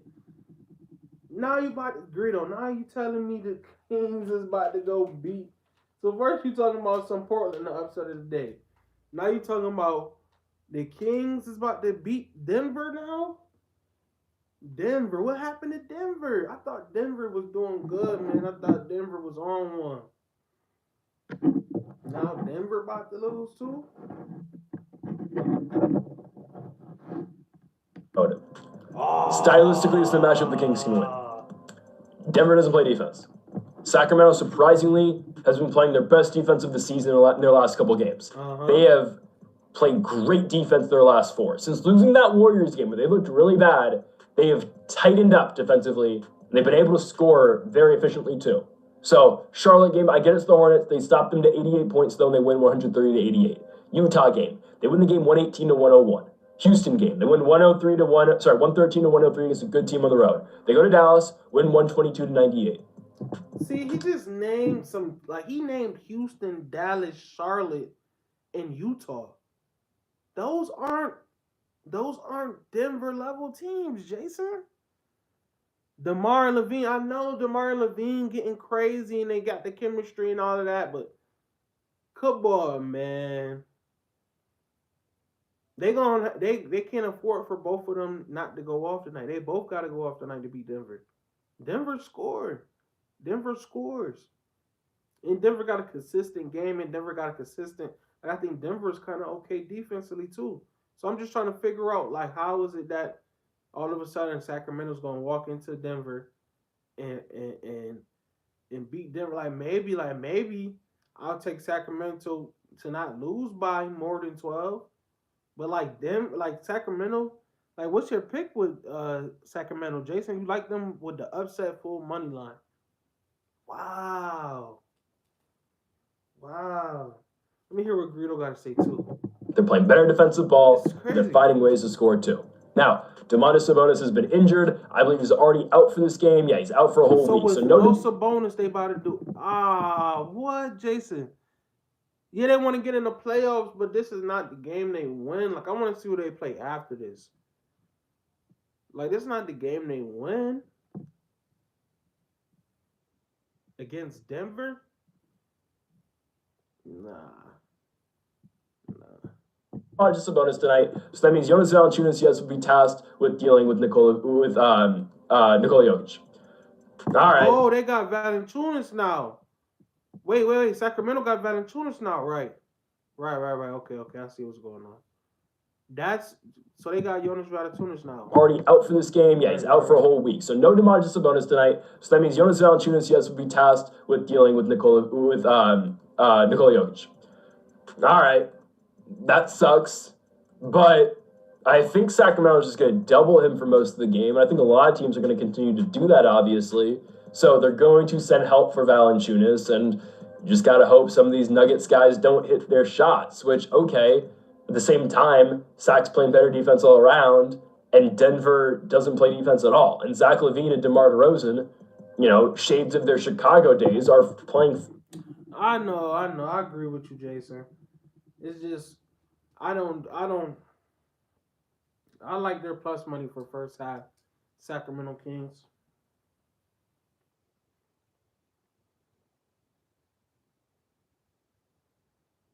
I do, but it's at the end of the day, it's Denver, and Denver. You know what I'm saying? More times than not has beaten teams where we all said, and here comes Jamal Murray, and here comes Nikola Jokic, and here comes Westbrook, and here you know what I'm saying? It's just so many times Denver has, and that's why they're their favorite tonight. That's why they're still favorite tonight. You know what I'm saying? Denver is always tough, so we can't just say, oh, they're gonna come in here and they're gonna take it from Denver. Like, nah. But I do think first half they're gonna come out surprisingly and get on Denver. But they might. I'm gonna take Sacramento first half plus something wow plus 8.5. I'm not gonna give this pick too much. Probably like plus 8.5 or more. I'll give them a cushion because Denver is a tough team. If you're gonna come out and beat Denver, come out and prove it. You know what I'm saying? First half. Fairly great ball right now. Malik Monk is questionable. We'll see if he plays. I think he probably will. Come on, Monk, let's go. But again, on paper and stylistically, yes, this game does Aaron favor Gordon. the Sacramento Kings. I think it's the best spot for a huge upset today. As we look at the money line, Sacramento plus 210 compared. And just a random thought about Aaron Gordon. Aaron Gordon, he won that slam dunk contest. When he spent around, the one I posted, when he spent around while the mascot was spinning around on the hoverboard, and that was back when the hoverboard was still new. Nobody knew how to ride a hoverboard back then. He should have won the slam dunk contest. That shit was rigged for Zach LaVine to win because everybody probably had their money on Zach LaVine winning. They already had his name on the trophy. He was supposed to. They wanted him to win. Aaron Gordon was supposed to win that shit though. He got robbed because he did a 360 while the thing was doing a 360 on the hoverboard, and that was back when none of us knew how to ride a hoverboard. Like anytime somebody tried to get on them shits was brand new. Like if you try to get them shits, you'll fall off. You try to get on the hoverboard back then, boy. That was fresh. That was brand new, 2016 February, nigga. Nobody didn't know how to ride no hoverboard back then. And he did that shit, yo. That shit was like, oh shit. That was the last best slam dunk contest. Denver with that loss to Boston the other night. Again, they don't play defense. They are extremely beatable in every single game they play. They don't have the same firepower they once did. They're not as good as they once were in their championship year, and even last year to that extent too. Yes, Jokic is great. Jamal Murray will have his nights. Aaron Gordon will too, but they're not deep. And that's what made the Nuggets and made them so unbeatable. They don't have that anymore. I think Sacramento goes on the road and beats the Denver Nuggets. Give me Zach LaVine and DeMar DeRozan to go on the road to the Ball Arena and take care of business in the Rockies. Give me Sac on the road straight up with the money line. Let's go on to our seventh game of the day, to Memphis, Tennessee, and the FedEx Forum as the Oklahoma City Thunder are on the road taking on the Memphis Grizzlies. Memphis. Well, it's always hard to Memphis. pick against the Thunder, and we're not doing it here, especially with a Mavericks team that is on a downward spiral right now, not just in terms of their last couple results, but with injuries as well. Jaren Jackson goes out of the game against Atlanta on Tuesday. He's out for a couple weeks. Ja Morant hasn't played in a couple games. He's questionable tonight with a shoulder injury. Santi Aldama out with the calf injury. John Konachar questionable with right knee soreness. Yuki doesn't really play, but he's out, the hamstring injury. Scottie Pippen out with a toe injury, questionable with the toe injury.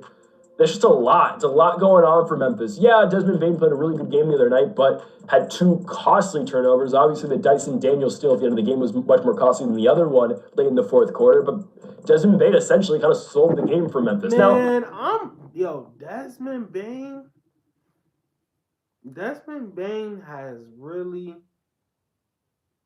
showed me that he's a great player, bro.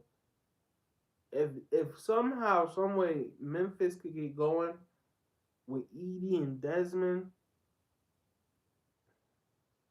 and Gigi, and like honestly get that team together,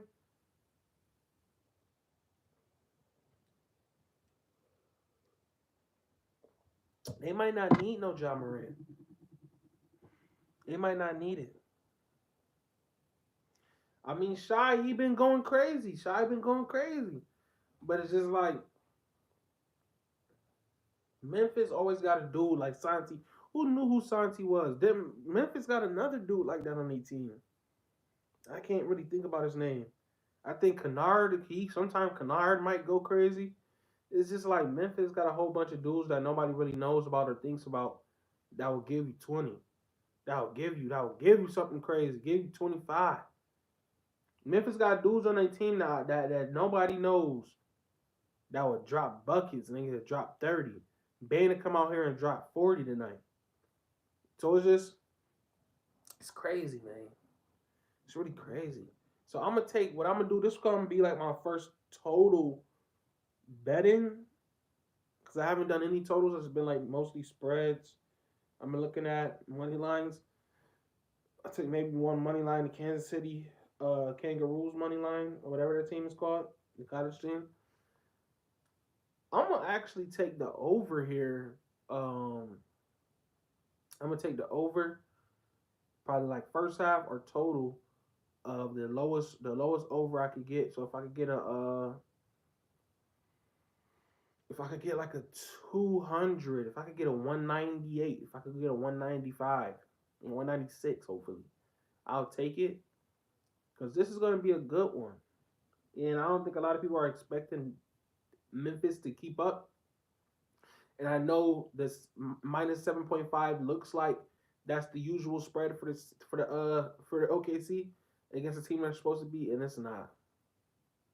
This line is like this for a reason. Um, OKC minus 7.5 is if OKC is really supposed to beat this team, the line should be minus 12.5 because they have the MVP. They're this and they're that. They're top of the West. West, we all know is harder. I don't care what happened in the All Star game past couple years and all that. West is harder. We all know the West is harder. So if the Grizzlies only supposed to lose by 8 points, then they might have a shot at getting more points than normal against OKC and against what other teams might not get against OKC. So Memphis might score 100 points tonight. Memphis might score 90 points tonight. You know what I'm saying? Even if it is a blowout, Memphis is going to be right there competing. So I want to take the over of the lowest over I could get. I'm going to take an alternate. Hopefully I could get like a 196. Hopefully I could get like a 195.5. But I know it's kind of like I'm still taking OKC money line because OKC money line is negative 320. Why not take the over 195.5, which is what is going to be what negative 320, negative 250. So I'm gonna take a over alternate for this game for OKC versus Memphis. I'm gonna take a total over alternate of a low 190. Anything above and below anything above 195.5 and below 200.5, I want it for the OKC versus Memphis game.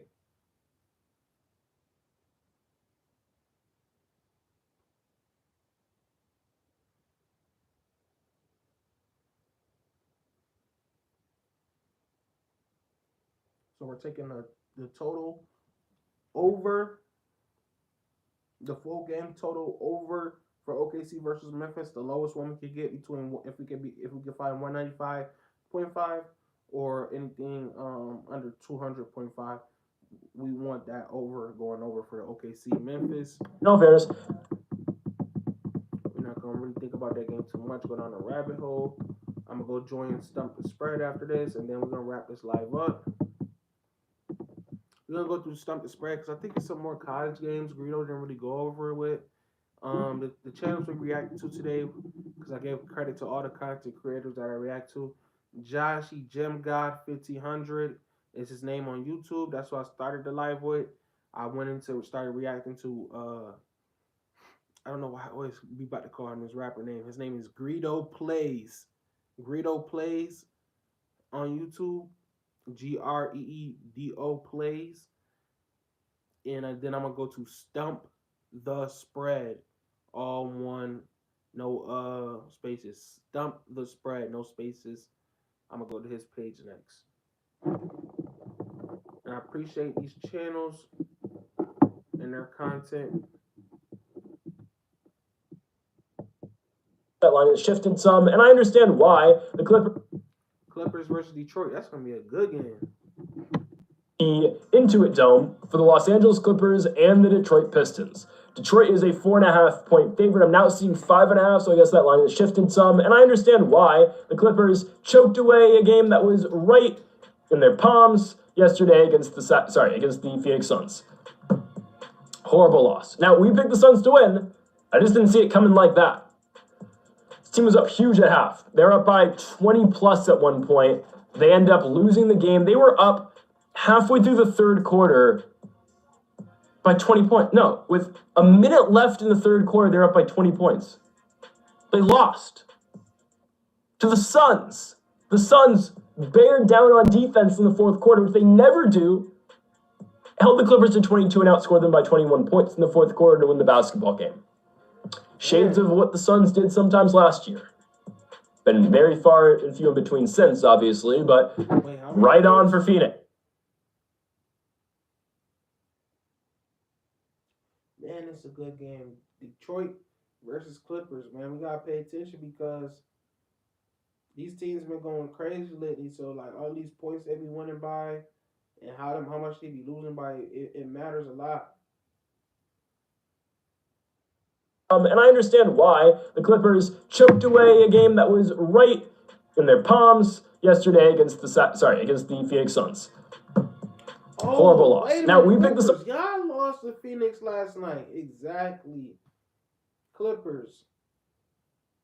How did y'all lose to Phoenix?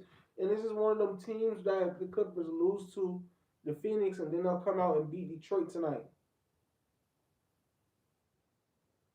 Right? Because that's the type of shit the Clippers like to do. They like to fuck tickets up. I know the Suns are so trash, Jason. It's like the Clippers were supposed to beat them, but the Clippers have beat Detroit tonight. The Clippers, they not going to beat the Suns last night. They're going to come out tonight and beat the Clippers. And it's just like, all right, well, why didn't you beat the Suns last night too? Ah, man, shit, we beat the Clippers, though. So it's just like, nah, you beat the Clippers and he was underdog.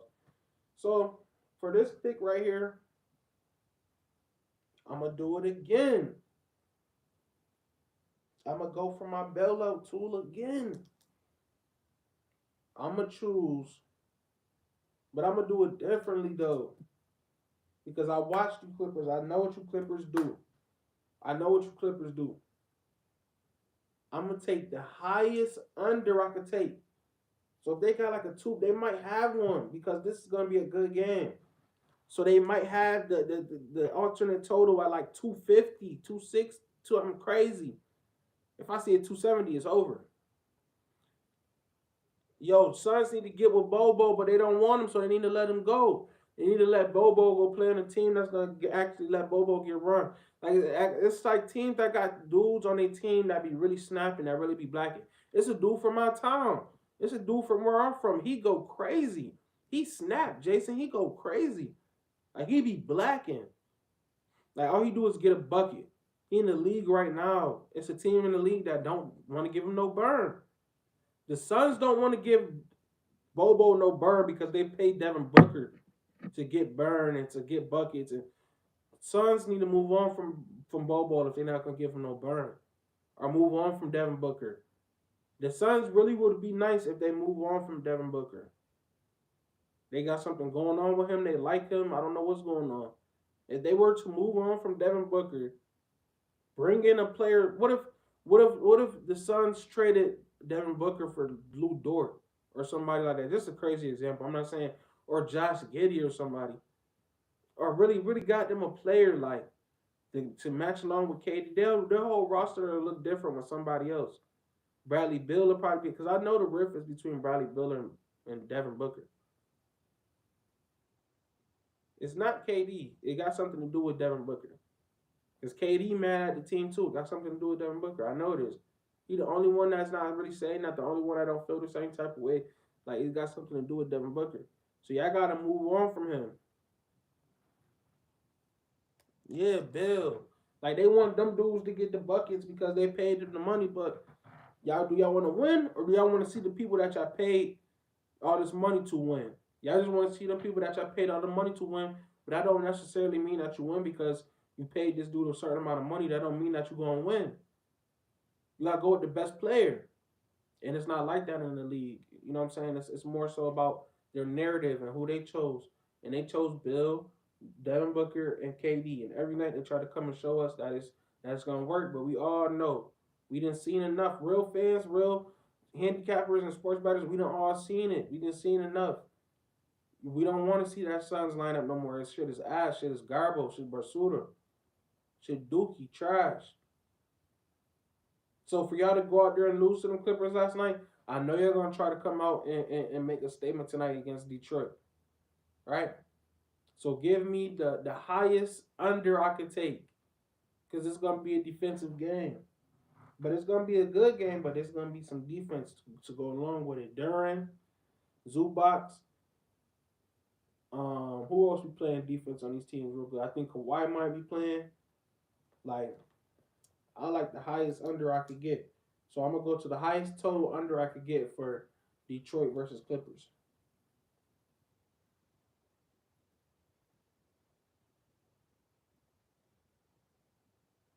Highest total game under. Which is probably going to be something crazy. But I'm going to mix this up with this because I'm gonna make all of these. I'm throwing all of these into a parlay. But I'm going to make this because I chose some high picks, some high odds picks where they supposed to hit, right?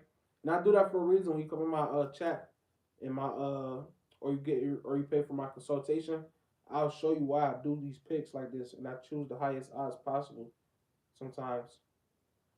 But highest total. LAC.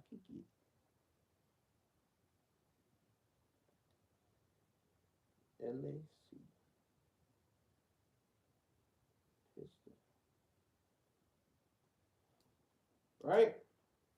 So we're going to head over to Stump the Spread real quick. I'll listen to what Greedo got to say about this game real quick. And then we'll go to Stump the Spread.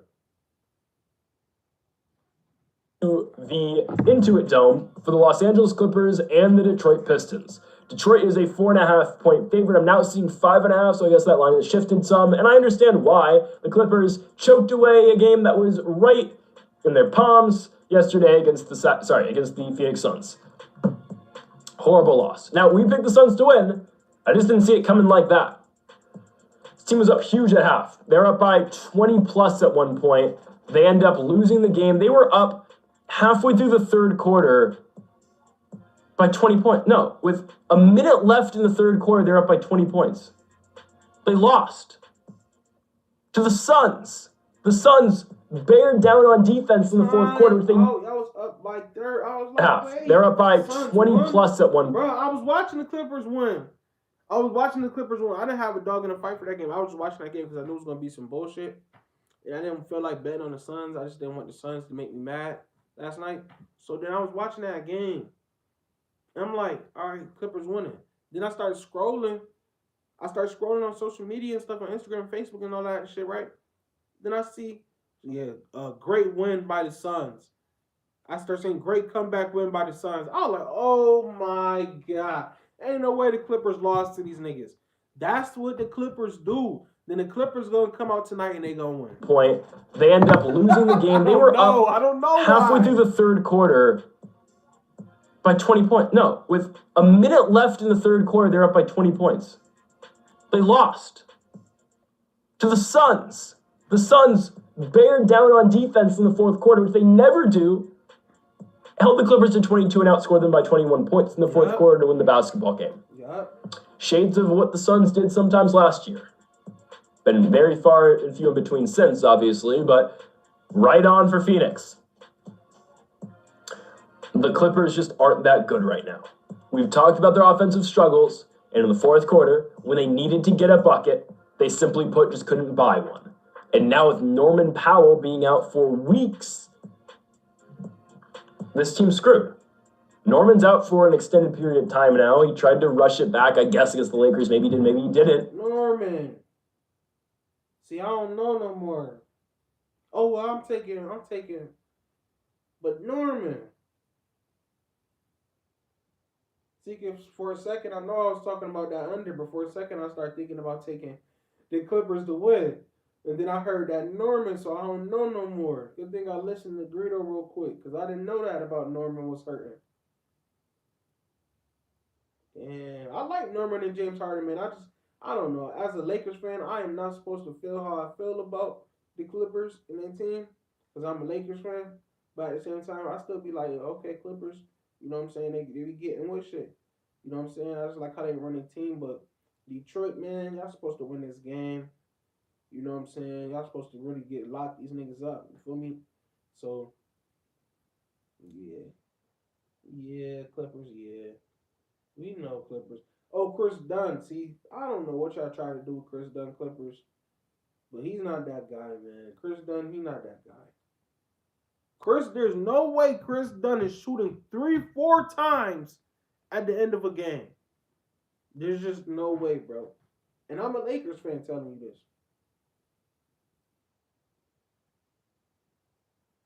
But yeah, that's enough of we gonna go to Stump the Spread real quick. See if you talk about them college games. I know some more college games.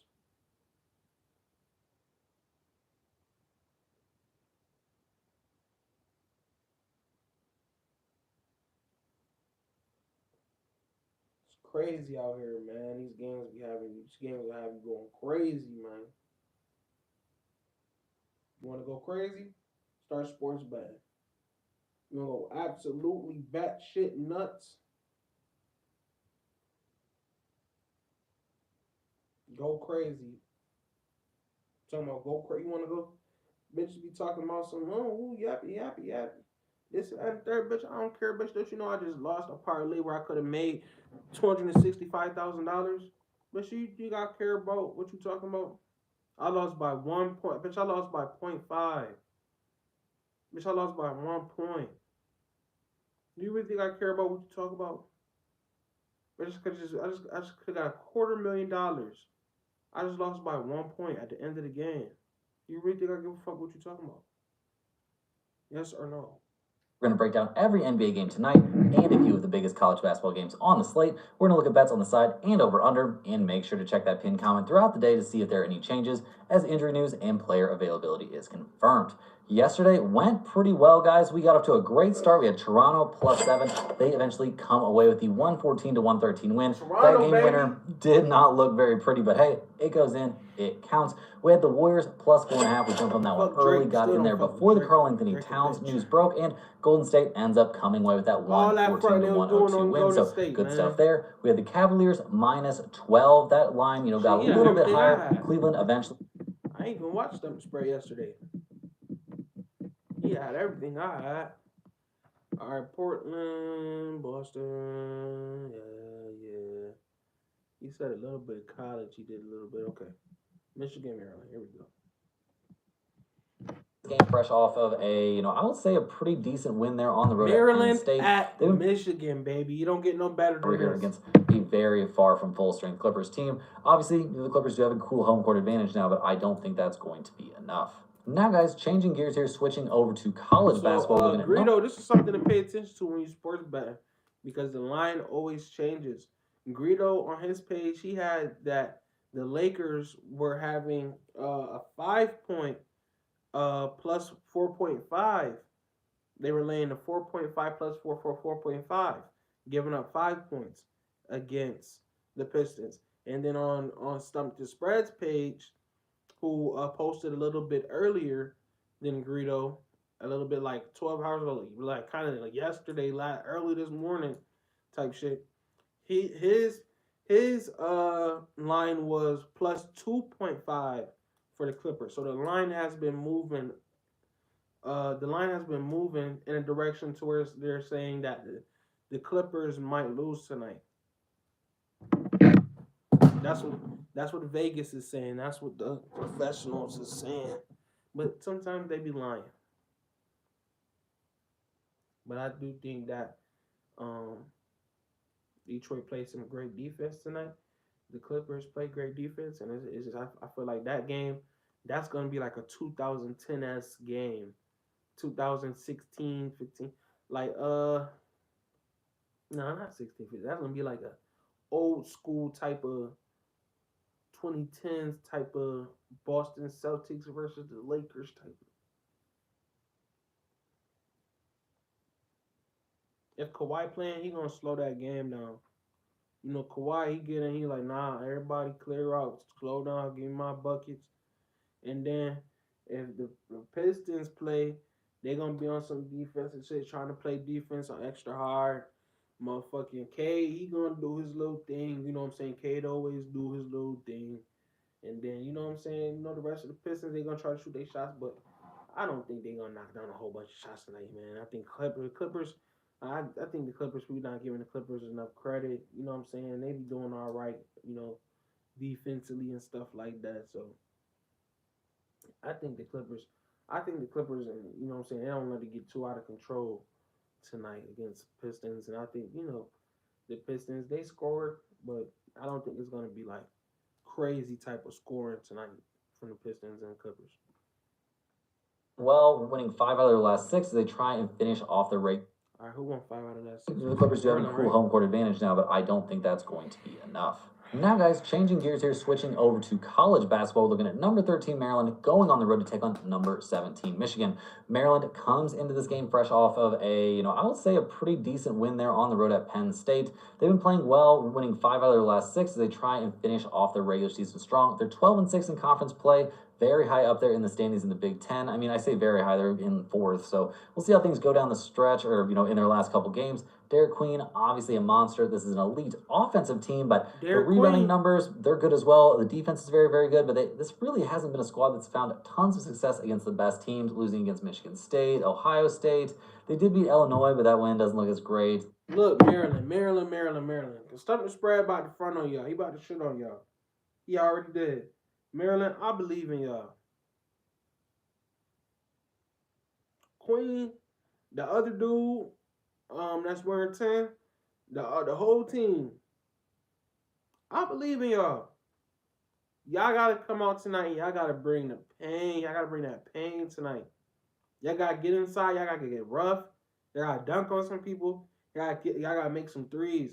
Y'all got to discourage the crowd. They got to discourage this Michigan aura that's gonna be lingering when y'all get there. Y'all got to show that y'all really this tournament team, like y'all been playing as. And I think that you guys can get in there and not get beat by 13, 14 points. You know what I'm saying? So Maryland, I don't think you get beat by more than 13, 14 points.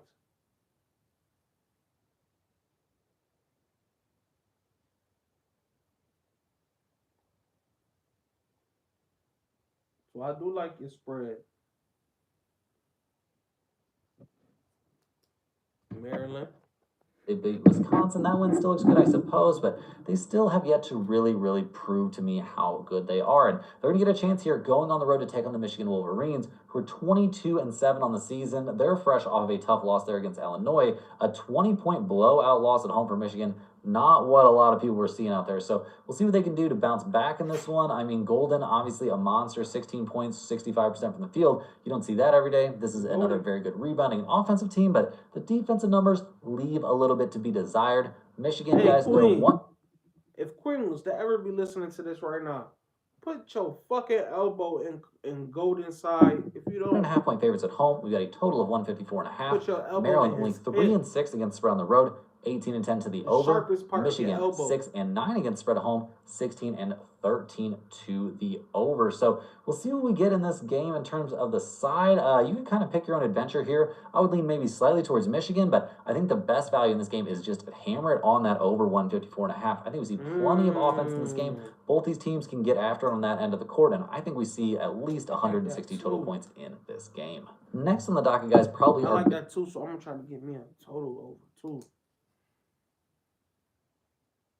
Yeah.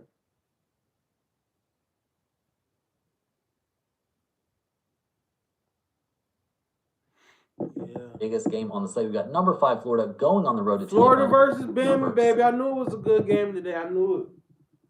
I knew it. It's a good college slate today. It's a good NBA slate today.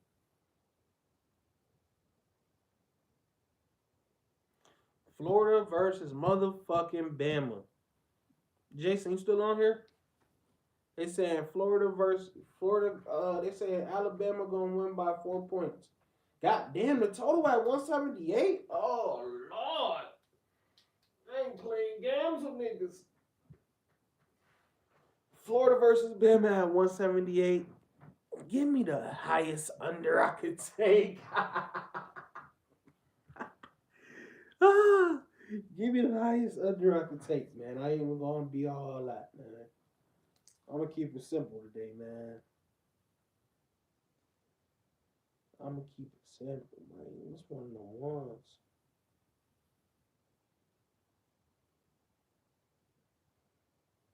They gonna play, but I don't know how long they gonna play. I don't know how they gonna shit me. Cause see, they watching Vegas and them. They watching that game where Nebraska and Ohio State had 200 something points yesterday. They had like 210, 200 and something crazy. I think they had like, bruh, them kids had 216 points yesterday. 217 points yesterday. Ohio State versus Nebraska. So Florida and Alabama, they're looking at it like these are the best teams in the country. You need to take this 180, really. It's really a 180. You need to take this 90-90. You need to take one of these teams, and it's not even that, man. It's not even that, man. These teams are going to come out. There's going to be defense played in this game. It's going to be real live defense played in this game. So, yeah.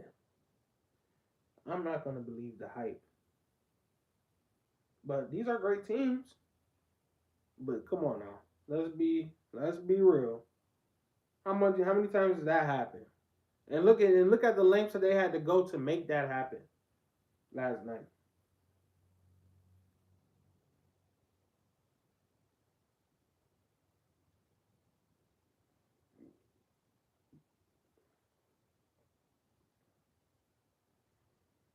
So this could be a steal or this could be a head crack. But I'm telling you, man, 178.5, that's not nothing to play with. That's a crazy game. That's a crazy game. And and those come a dime a dozen. You know, that's maybe in the maybe in the tournament, but right here, you know what I'm saying? For no reason out of nowhere, like Alabama. The Florida Gators 25-4 on the season. They're fresh off of a big 89-70 blowout there of number 12 Texas A&M. So that has to feel pretty good. This team has been incredible all season long. Like, they're not as good as Auburn. I won't say that they're as good as Auburn. Obviously, trailing them in the standings. They did beat them at Auburn this season, so maybe I shouldn't say that, but it just right, feels like this team not quite on that level. Maybe they'll get another chance to prove it here, though, come conference tournament time. That'll be interesting to see. But Walter Clayton Jr., a monster. This is one of the best offensive teams in the nation. 5th in the nation in total rebounding, a very good defensive team as well. So they're going to be going on the road here, trying to take down, one of the better teams out there in the Alabama Crimson Tide, who are currently 7th in the nation. They're tied with Florida there for the 2nd spot in the SEC, so major seeding implications here. Alabama, they play Florida and then at Auburn to finish the season, so kind of a tough last couple games. This is, however, the best offensive team in the nation, 1st in points per game, 2nd in total rebounding. The defensive numbers not so great, so definitely room for improvement there, but we've seen big stuff from Alabama this season. Mark Sears, obviously a monster, almost 20 points per game, 5 assists, shooting over 40% from the field. So look at the numbers here. The home team is the favorite, guys. Alabama -3.5. We've got a total of 178.5. Florida 5-4 against spread on the road. They are 17-12 to the under. Alabama 8-6 against spread at home. 15-13-1 to the over. Guys, I'm siding with Alabama here at home. I think they give Florida a little bit of trouble with their insane pace and being Florida loses tonight. Definitely both very, very winnable. Well, they're two wins and 1 loss. And then we got Clemson versus Boston College. Next up, we're headed to the ACC. We've got number 11 Clemson going on the road to take on Boston College. The Clemson Tigers 24-5 on the season. They're two wins and 1 loss Clemson, back. Y'all don't obliterate the these top niggas. spot in the ACC. Clemson, they've got Boston College and Virginia look, Tech y'all. still to. Hey, look, if I could get Clemson in the race, I want Clemson in the race to 60. Nigga, I want Clemson, nigga. I want Clemson first. I want Clemson. If I could get a Clemson for the game, for the full game spread, I want a -3.5.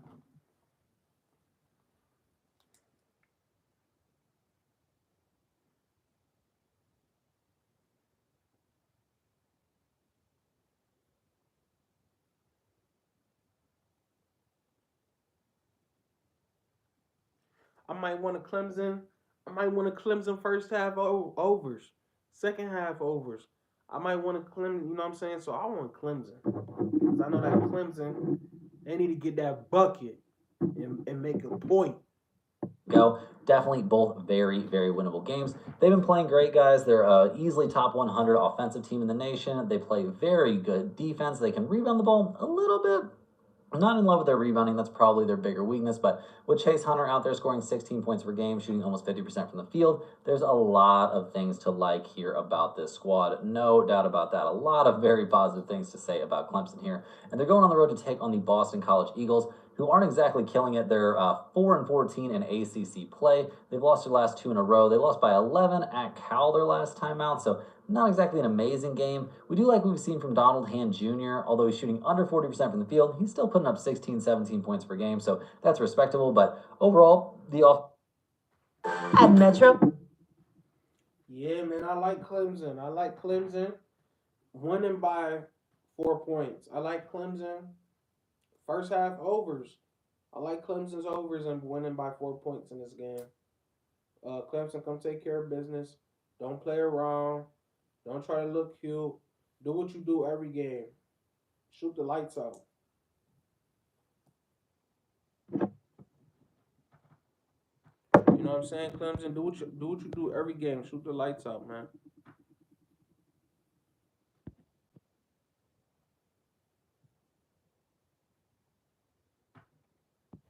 Yeah, man, we up on here, man. We done been on here for a little minute. I appreciate y'all, man. I appreciate all of my 4 likes. Every single one of you. Seriously. Because that helped me get into the algorithm. I done got on here multiple times before. I ain't get no likes. So I appreciate every single like. but not very good. The defensive numbers very, very bad. So they're going to have their work cut out for them here. Even at home, they're getting 13.5 points, but I don't know if that's going to be enough, guys. We've got a total of 137.5. Clemson 8-3 against the spread on the road, 15-14 to the over. Boston College 7-9 against spread at home, 16-13. Come on, Clemson, take care of business, man. Ooh, Missouri, Oklahoma, that's gonna be a good game. Missouri, the Tigers going on the road. Missouri, I gotta prove it to us. This one was at Virginia. We can throw that one out the window, but I think we can see this game be pretty high scoring and get over this total. Next up, guys, we're headed back to the SEC. We've got number 15 Missouri, the Tigers, going on the road here to take on the Oklahoma Sooners. Mizzou comes in this game 21-8 on the season, but they're fresh off a tough 97-93 loss there at Vanderbilt. Vanderbilt, one of the toughest places to play out there, guys. There's just no way around it. It is real rough to go in there and take on the Commodores. So we do find Mizzou in a bounce back spot, but also a bit of a look ahead. They do have Kentucky on deck, but I don't think they're going to be looking past this Oklahoma team, despite the fact they beat them 82-58 early in the season. Pretty much a blowout there. We've loved what we've seen from Mizzou. They're one of the best offensive teams in the nation, 8th overall, averaging almost 85 points per game. The defense is okay, maybe not elite. The rebounding is okay, not elite, but this is a team that can absolutely score it, and that's going to take you a lot of positive places. And will it find them another win here? I'm not even gonna lie to y'all, man. Missouri first half overs, second half overs. I honestly like Missouri getting 80 points tonight. In a race to 80 points. I like Missouri in a race to 80 points. Say I'm crazy, all of that. I like Missouri in a race to 80 points today. I don't know why Missouri can't score 90 points on this team.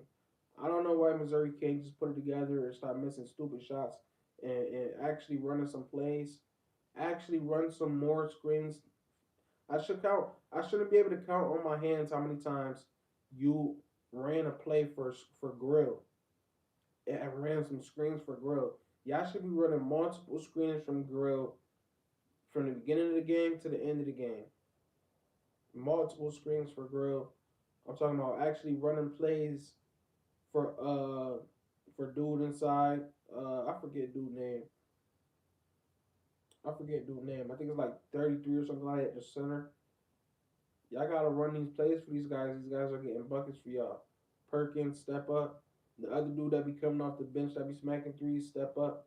Y'all all gotta step up tonight and show why y'all one of them teams. Again, y'all just lost to Vanderbilt. Y'all supposed to win that game. Y'all supposed to win this game.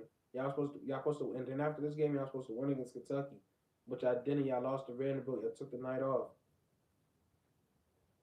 Disgusting. Against the Sooners, well, Oklahoma 17-12 on the season. They're fresh off of an 87-84 loss at Ole Miss. They're missing out on these opportunities to make big upset wins and give themselves a chance to just get that at-large bid to the NCAA tournament. But maybe they've still got a chance. We'll see what the selection committee eventually does. They got Missouri and then Texas on deck. This team, I mean, we love what we've seen from Jelon Moore, but I don't know, guys. The rebounding is just so weak. The defense is also very bad here. So look at the numbers. Oklahoma getting 4.5 points at home. We've got a total of 160.5. This is another game where I think the over is very live. If it's going to be a competitive game, both teams are 17-12 to the over this season. Mizzou 5-4 against spread on the road. Oklahoma 7-9 against spread at home. Guys, like I said, the over is fine, but I like Missouri here to win this game by at least 5. I think they're the far better team. You don't blow a team out by nearly 30 on accident. I think this is a bad matchup for Oklahoma. I don't think they're going to have a good time here. Missouri, man. Play like y'all want to go to the NBA today. Don't take a play off. Every single play that y'all make today, Missouri, that's a chance that you're going to the NBA, man. Play like y'all want to go to the NBA today. Here, give me the Mizzou Tigers on the road. Next up, guys, we're headed to the Big Ten. We're looking at number 12, Wisconsin, going on the road to take on Minnesota. The Badgers come into this game 22-7 on the year, but they're fresh off of a tough loss. Man. They've actually dropped 2 out of their last 3. A weird loss at home to Oregon. They blew out Washington, and then they went on the road there at Michigan State. Obviously, a very tough situation, and they eventually lose that game 71-62. So now they get to take on Minnesota. We'll see what they do there. Not a team that they've faced yet this season. It doesn't look. No, not a team they've faced yet this season. So we'll see what we get. I mean, John Tanji, a monster, almost 20 points per game. This is a very good offensive team, guys. 29th in the nation, averaging over 80 points per game. The defensive numbers are decent. The rebounding numbers are okay-ish. So we got a team that's averaging 80 points per game going against somebody, and the total is 139.5. So I want to take the lowest. I want to take the lowest. I want to take the lowest alternate total over I could get for Minnesota versus Wisconsin.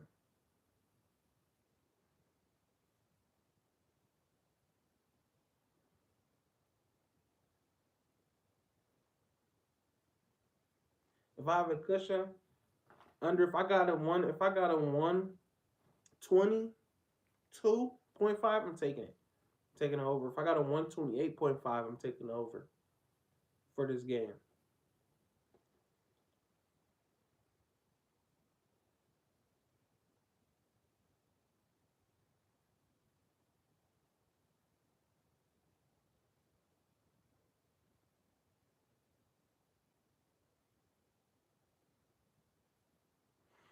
You feel me?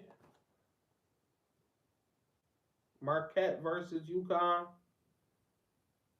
Cal versus Louisville. We'll talk about it right now. We're gonna finish strong, y'all, with these picks. Think this is a trap. I don't blame you. It could be a trap, but we're walking into it. Give me Wisconsin here. I think they comfortably win this game by double figures. Next up, guys, we got some Big East action. We are looking at number 20 Marquette going on the road to take on UConn. The Golden Eagles have looked, unbeatable at different points this season, but right now they're 22-7. They have won their last 2 in a row and 4 out of their last 5. But when your wins are against DePaul, Seton Hall, Providence, and Georgetown, and you've got a blowout loss at Villanova mixed in there, I wouldn't say my confidence level is necessarily at an all-time high. They're going on the road to play a UConn team they already lost to once this season, so we'll see how that goes. Obviously, we liked what we've seen from Cam Jones this season, but his numbers aren't looking as great right now as they looked at other points this year, so I have a few question marks here about this Marquette team that really struggles on the boards. They do play good defense. Their offense is fine, but only when Cam Jones has a big day. So we'll see what he can do here on the road against the Huskies, who are 20-9 on the season. They're 12-6 in conference play, so 1 game back there of Marquette. They are fresh off a win at Providence. They have won 3 out of their last 4 with a loss at St. John's mixed in there. This team, I don't know, guys. Solo Ball, we love. He's playing well, but the rebounding, very weak for them. The defense, excellent. The offense, fine. The last time these two teams met, it was at Marquette, and we did see UConn get the win in that game. They shot a very unsustainable 12 of 19 from the three-point line. We didn't see, Marquette get the home treatment really at all. They shot the ball very, very poorly, and they got crushed on the board. So looking at the numbers for this one, we see UConn 3.5-point favorites at home. That makes sense to me. We've got a total of 144.5. Marquette 5-7 against spread on the road, 16-11-2 to the under. UConn 4-9-1 against spread at home, 15-13-1. All right, if I could take UConn not to lose in the first half by 6 points, I'm taking it. So I'm gonna investigate on that UConn first half, because there's no way that UConn just lets these dudes just come in there and dog walk them through their stadium. UConn, have some respect for yourself tonight, man. Have some respect for yourself. Your coach, have some respect for your coach. He's a national champion. Have some respect for your fans. They're used to national champions. Have some respect, UConn.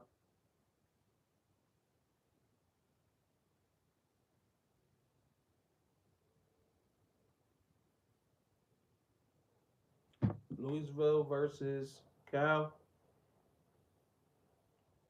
It's been a little bit interesting here down the stretch. I mean, in this, that losing streak, they had that 5-game losing streak. They lost by 10 against Wake Forest, played a kind of competitive game there. Saying Louisville about to win by 15 points. Yeah. See, I know where this game going. All right, so look, man. For Louisville game, this is what I want. The total is 153.5. I want the highest total over that I could get from the alternate for Louisville versus Cal. I might make it complicated. I might make it hard, because I know Cal, give me 60 points, Cal. Give me 60 points, Cal. Louisville, blow them out, but Cal, give me 60 points.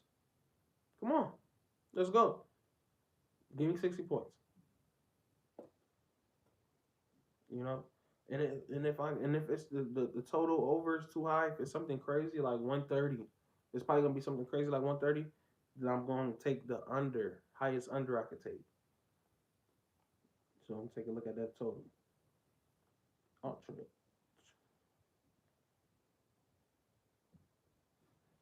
Appreciate y'all, man, for tuning in, man, for real.